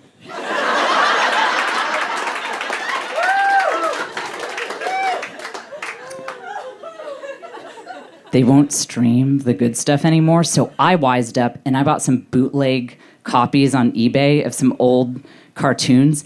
Let me just tell you, the first time I popped in a 1976 Looney Tunes, my 8-year-old son saw one character light a stick of TNT, throw it at his enemy. The enemy comes running back on fire, shooting 3 bazookas at once.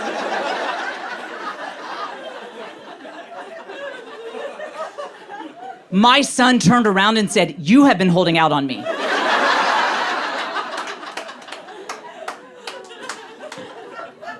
I use TV for all sorts of stuff. Because I'd never seen this life that I'm living done, I turned to the TV for inspiration for myself.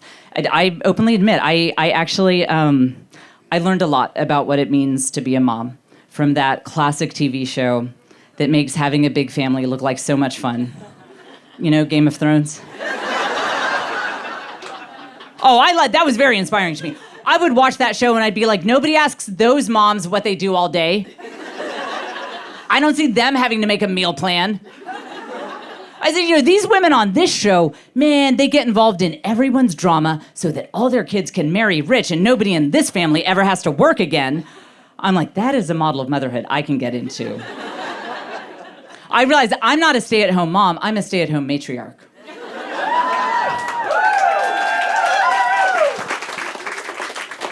And I think that's the biggest thing I've learned from this wild ride of being someone not at all cut out to have kids, and yet I have this big family, is whether you're a parent or you're an aunt or an uncle, if you work with kids in any capacity, you have to connect with them in a way that is authentic to you, even if it looks a little different.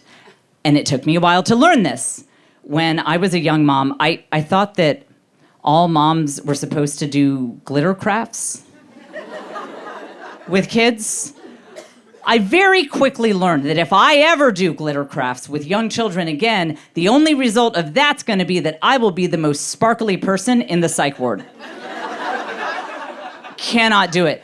But I realized, look, if it involving your family in some absolutely grandiose plan that sounds amazing and exciting, and you have not thought through any details about how you are actually going to make this happen, I am your woman.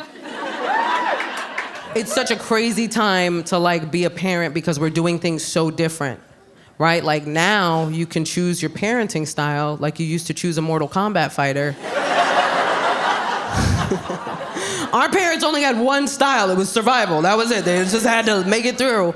But we chose conscious parenting, me and my husband, conscious parenting, which is annoying. I'm not gonna lie to you, it's annoying because it's not permissive. It's literally realizing every way in which you affect a tiny human life. And you have to be so aware of everything, and it's so hard because you want to fight them. You know you shouldn't. You know it's not their fault, but you find yourself getting frustrated at the craziest things. Because I would just be like, why can't you use a spoon?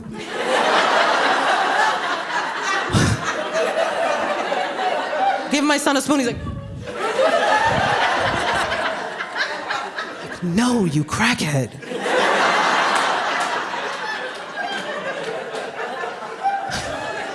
It's just yogurt everywhere now.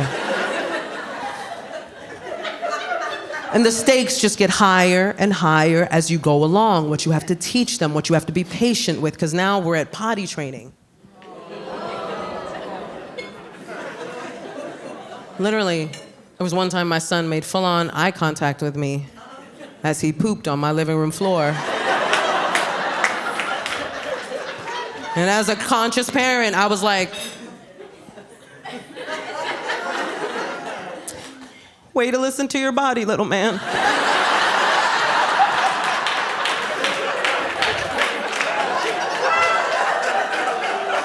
What am I gonna do? What am I gonna do? He's a kid, he doesn't know any better. What am I gonna roll up a newspaper, bang him on the head with it, push his face in it? No, bad baby! I would call the cops on myself if I did that. I'm like, you gotta come get me, I finally broke. But here's the amazing thing about conscious parenting that they don't tell you. You learn as you do it. The more you consciously parent your kid, the more it heals all of your crap. Yeah, it really does. Because you end up parenting the way you wish you had been parented.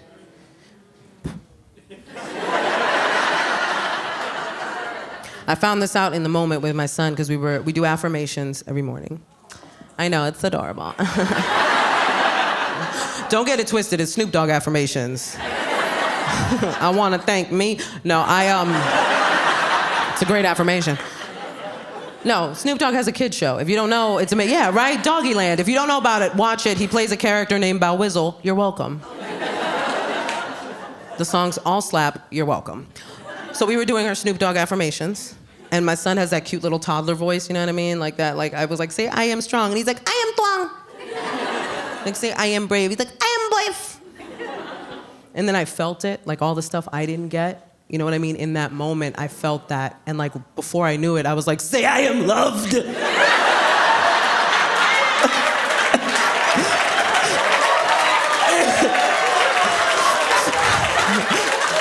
I gotta call your grandma.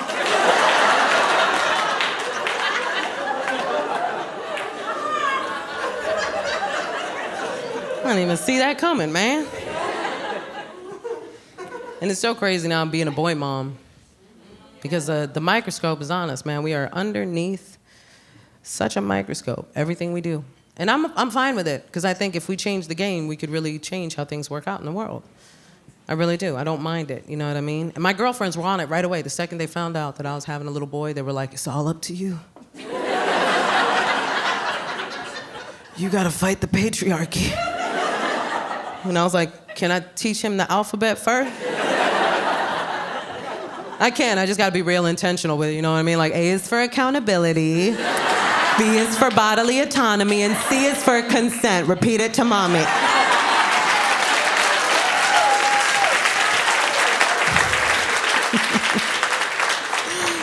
You have to be aware of these things, you know what I mean? And I think the thing that's hard now is that there's so many opinions on parenting now, and you don't know where to go, you know what I mean? And as a parent, it can be hard to take the opinion of somebody who doesn't have kids, for instance. I found myself getting frustrated at people that would give parenting advice that don't have kids.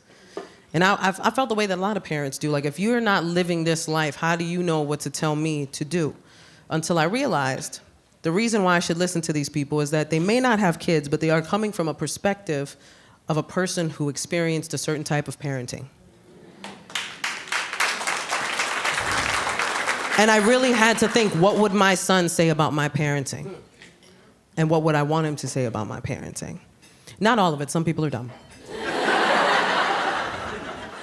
Don't listen to everyone. Because I did have a girlfriend that was like, you better raise him right. And I'm like, what did you think the plan was? What did you think? I think I got pregnant and I was like, I will raise him evil.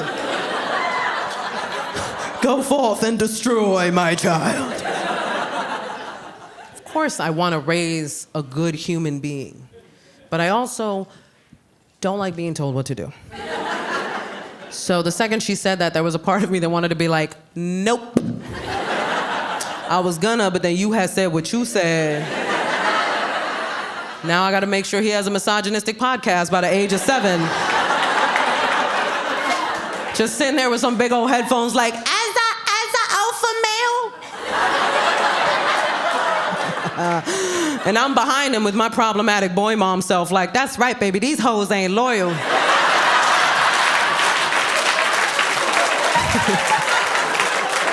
It's just me and you forever.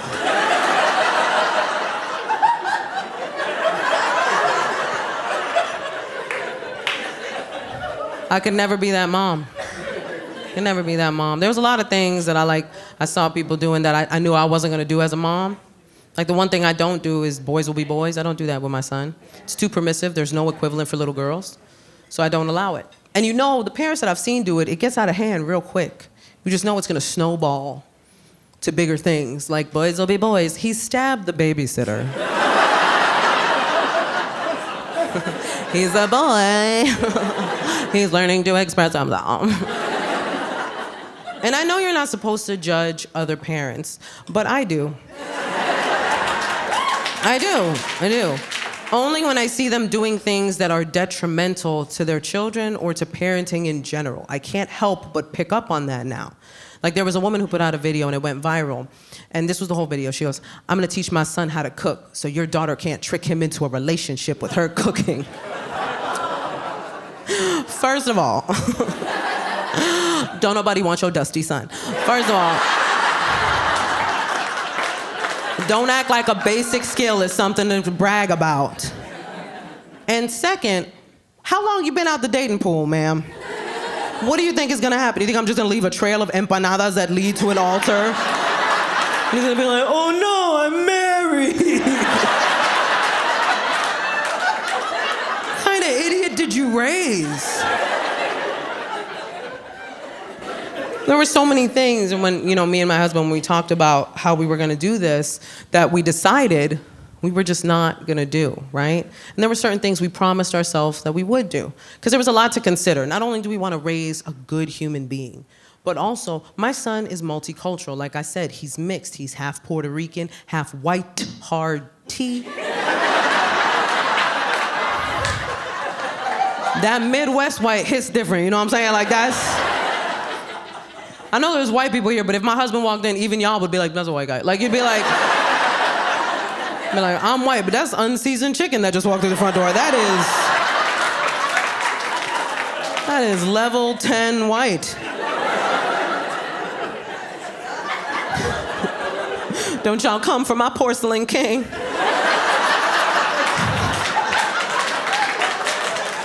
As a New Yorker, I travel a lot more now, and like the more I travel, the more I'm starting to see New York a little differently, and I don't like it. You know what I mean? Like, you travel outside of New York, you start to pick up on things. Like, that first day back is rough. I get back, I get off my flight, I look around, I'm like,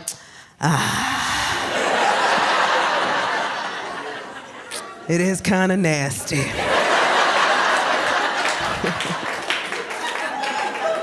I don't want to feel that way about my city, man. But I go to other places and I'm like, there's no trash around your trees. Where do you guys keep your trash? In bins? That's disgusting. I don't touch my trash. And it's happening more often now because I'm traveling more, and which is so expensive, by the way. Like, if you're buying flights, it's ridiculous. I'm going to Wisconsin, $700. That's what I said, $50 at the most. You know what I'm saying? Like, you should pay me to get on that flight. Like, why? What cheese enthusiast is ruining this for the rest of us? I thought it was ridiculous. I checked every airline, because that's what you do, right? I was like, I must be hallucinating. This can't, even Spirit, I ain't got no shame. Like, all of them. If you look at Spirit Airlines, you are in a financial situation, right? That I feel like anybody can relate to, you know what I mean? Like, it's not just an airline, it defines an economic era of our lives and should be respected as such. And it's always a bad choice. Look, Spirit is always a bad... I'll hit you with the double negative. It's never not a bad choice. You know it is. You know it's a bad choice. Because you see the price right there. And you still got to talk yourself into that flight. Because I saw the price. I was like, woo! $27. That's less than I thought. I started giving myself reasons. I was like, come on now, nobody's hijacking a Spirit plane. Like, you're safe. Even if someone did, every passenger on that flight would be like, you thought you was the only one that bought a gun? Like, you really thought... It's a Spirit Airlines, sir. Nuck if you buck, Hans Gruber.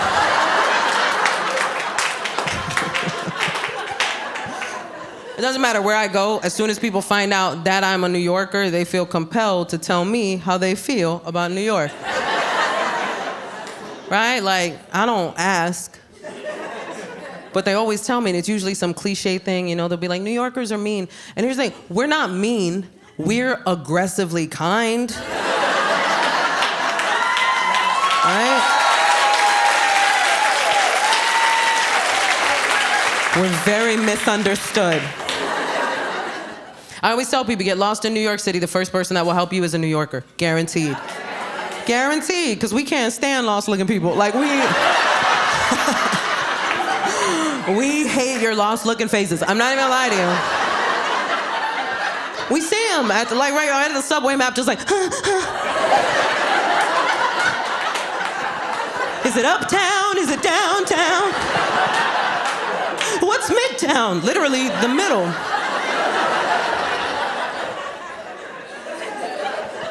I just picture them like panicked at the map, and then like out of the darkness, they hear a voice. Where you trying to go?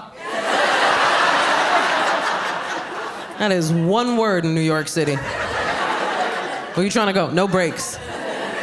You've been looking at the map for 5 minutes. Where you trying to go? I'm trying to help you get out of my way. You've been in my way 5 minutes. Look at this map.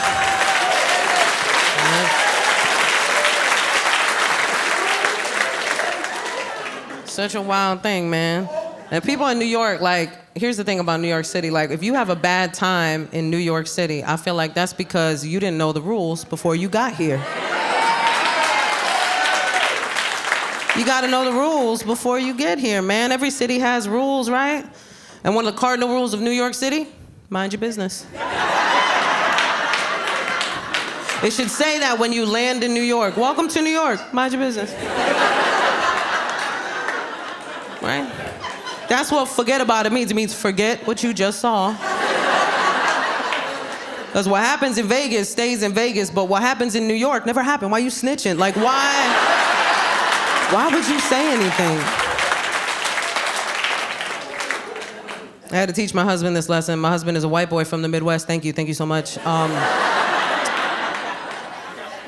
I'm a Puerto Rican girl from the South Bronx, man. Like, hey! I know we got Puerto Ricans here. Hey! Yeah. What up, probably my cousins? I'm just saying, let's do a 23andMe later and get weird. That's the thing, I'm not gonna lie to you. As a Puerto Rican girl from the South Bronx, I didn't think I could bag a white boy from the Midwest. I thought I was too aggressive. Because I don't know how to soft flirt. You know what I mean? Like, you know how some girls can like really cute flirt? Not me. I'm New York aggressive with it. I'd be like, yo, I like you, son.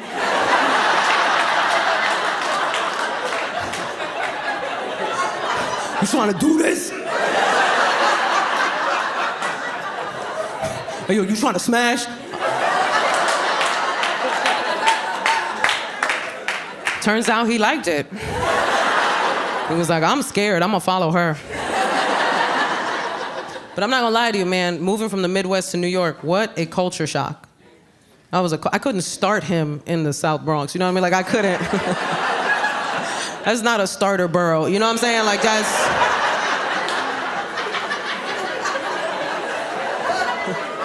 Right? We don't start people in the Bronx. We end them.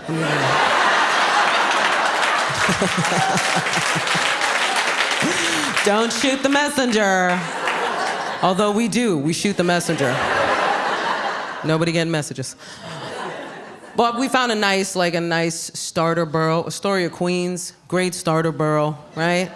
We moved there, man, I showed him all the artisan coffee shops. I was like, look, your people did that.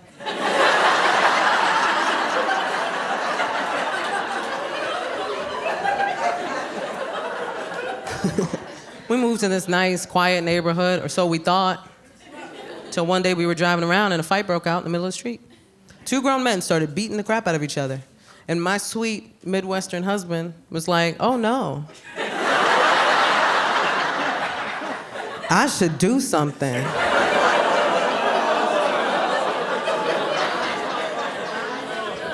I was like, if you don't roll up your window right now, I'll fist fight you myself. I was like, what you gonna do, Captain America? You gonna fight two grown men? You have psoriatic arthritis, take a seat. I'll tell you what's about to happen. I'm about to watch you get jumped. That's what's about to happen.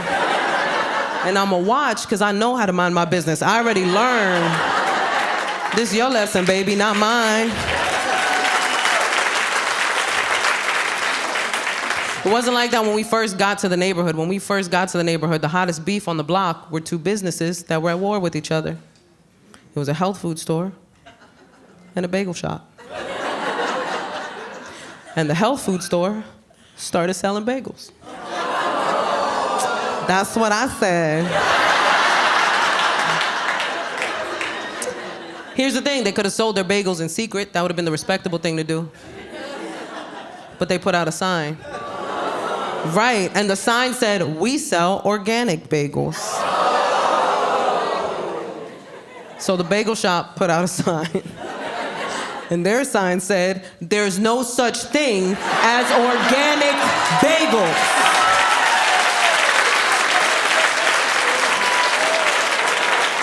I saw that, I was like, the block is hot! It's hot in these streets. My favorite thing is like, people still, no matter how crazy it is in New York, people still want to come to New York. They still want to come. People dream of coming to New York. They always tell me it's my dream of going to New York City. And we know why. New Yorkers, we know why. You want something crazy to happen. You want to see something wild. You want your weird New York story. I always tell them, come. It'll happen. We aim to please. The homeless will always provide. I'm sorry, the unhoused. Cupcake? Cupcake? I don't know. I realized that that's our PC term now, is unhoused. And look, I was an English major in college. I'm down to play with language. Let's do this. But we can talk about unhoused, can't we? It's goofy. I'll tell you why. Number one, that's the same word. You can't convince me otherwise. I have a thesaurus. You ain't gonna lie to me. And two, it sounds worse. Right? Homelessness sounds like a situation that could not have been prevented. Unhoused sounds like somebody just rolled up on them. And was like, I'll be taking this. And no more house for you. The second I heard it, I was like, what an elitist, privileged way of describing a situation, right? Right, you can hear it right away. Did you hear about Janice? She was recently unhoused. That's the kind of word that is only used to make the speaker of said word feel better about acknowledging a situation they know nothing about. It just makes them uncomfortable to acknowledge it, so they created a word as a buffer, but there's no progress in that word. There is no help in that word. And if you've ever lived in that situation, then there are a bunch of words you would have used instead of that word. Like, I was shocked. I was like, nobody thought of nomad? That's my first choice. Can you imagine you roll up on a homeless person? What up, my nomadic brother? Way to stay off the grid, man. I, too, am anti-establishment. Some of the words, honestly, some of the changes, I'm okay with. You know what I mean? Some of the changes I think are pretty brilliant. I know a lot of people are upset with all the PC language, but I find it kind of entertaining. Like, did you know on social media now, they're calling smoking weed gardening? I love it. Oh, it makes me sound so much more productive. I've been gardening all day. Gardening helps me deal with people.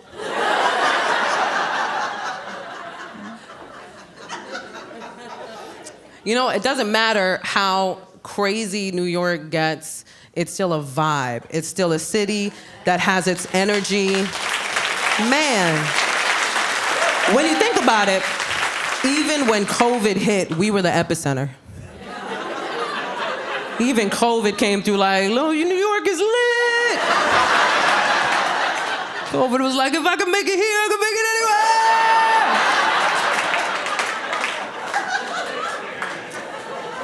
anywhere. Lived its best life. I remember when they released us, from COVID captivity. We got rid of that 6 feet of personal space day one.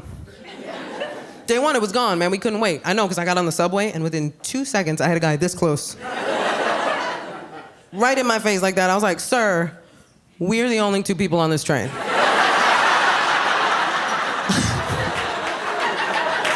I feel like there's a lot of options you're not taking.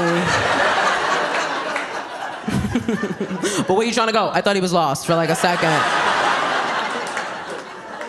Maybe he thought I was the map. COVID was like a universal trauma that we all shared. What a crazy time. Everybody's life changed. Things changed for people. I became a mom during the pandemic. I had a baby, which is wild. Thank you, most of you. You know, I realize I get a different response depending on like lifestyle-wise and generationally, like who's in the crowd.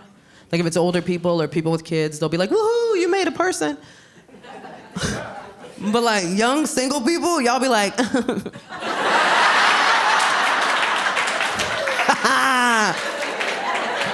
I see all your trauma come up to the surface. I'm like, I said, I'm a mom, not your mom. I didn't do it. But I get it, because we're having different conversations now, right, about parenting. Right, we're getting into it, man. Parenting conversations are changing, and they should. We have some archaic views on parenting that I really think need changing. Like the belief that it makes or breaks you as a woman to have a baby. No, it doesn't. If you want to have a baby, have a baby. You don't want to have a baby, don't have a baby. It's nobody's business. It's ridiculous to think it's anybody's business but your own. But I will tell you this, anytime I've met a woman that doesn't want kids, that is the first thing she wants me to know about her. The second she finds out I'm a mom, she's like, I don't want kids. Cool, I wasn't offering. I was talking about my favorite subject, which is me, and then you interrupted me with some you, which I did not request for this. But I respect it. I respect it when a woman knows she doesn't want to have kids. I do. I think it's a good thing to know about yourself, and I think a lot of people would have been spared bad relationships with their mothers had they known they didn't know what they were doing or feel like they wanted to do it even in the first place. And I wish more people were that aware, right? Sometimes it's a bummer, I'm not gonna lie. Like, I'll meet a person who's a really good human being and they don't wanna have kids, and I'm like, damn, I really wish you did, because I wish there were more people like you know what I mean? And then sometimes people are like, I don't wanna have kids, and I'm like, that's probably the best for everybody. I don't think you should have houseplants. Like, I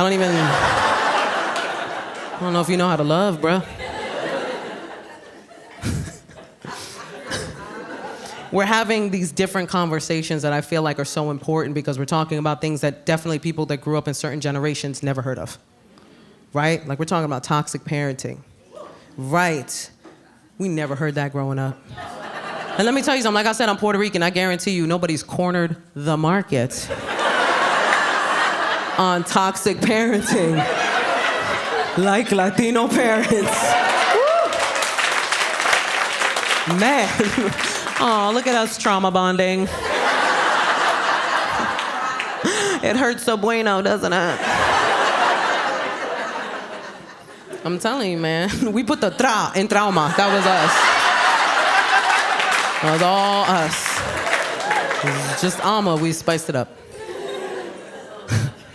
That's why we have to talk about stuff like toxic parenting, because a lot of us didn't even realize we had toxic parents until we looked over our childhoods with today's guidelines. I thought I was safe. I was like, nah, I love my parents love me. What's that? Yeah, they hit me. Every day. But only when I was doing kid stuff. Let me see that list real quick. Let me look real quick. Saw all the information they know now about raising kids, and I was like, oh no! I need so much therapy. Like, that's wild. I hope there's a punch card. Trying to explain therapy to Latino parents. Look at that, look at that. Look at that. That hit you right in the trauma, right there. Like, man, I was like, I cannot sana away depression. It's not how that works. If you don't know what sana is, allow me to explain. For those that don't know, Latinos have this thing that we say when like little kids get hurt. It's a little rhyme, make them feel better, you know what I mean? Sana, colita de rana, si no sanas hoy, sanarás mañana. You're all healed.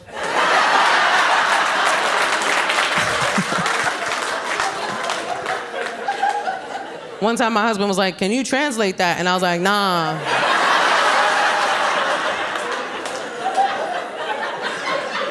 Nah, man. Anything you translate from another language into English always loses something. Because the other languages are often so poetic, especially Spanish, such a poetic language. And if you translate it, it just loses all validity. Because translated, it's save, butt of a frog. If you don't heal today, you'll heal tomorrow. It's just passive-aggressive witchcraft. That's all it is. That's all it is. Save, butt of a frog. You have to say it in Spanish or your children will have nightmares. Like, you can't.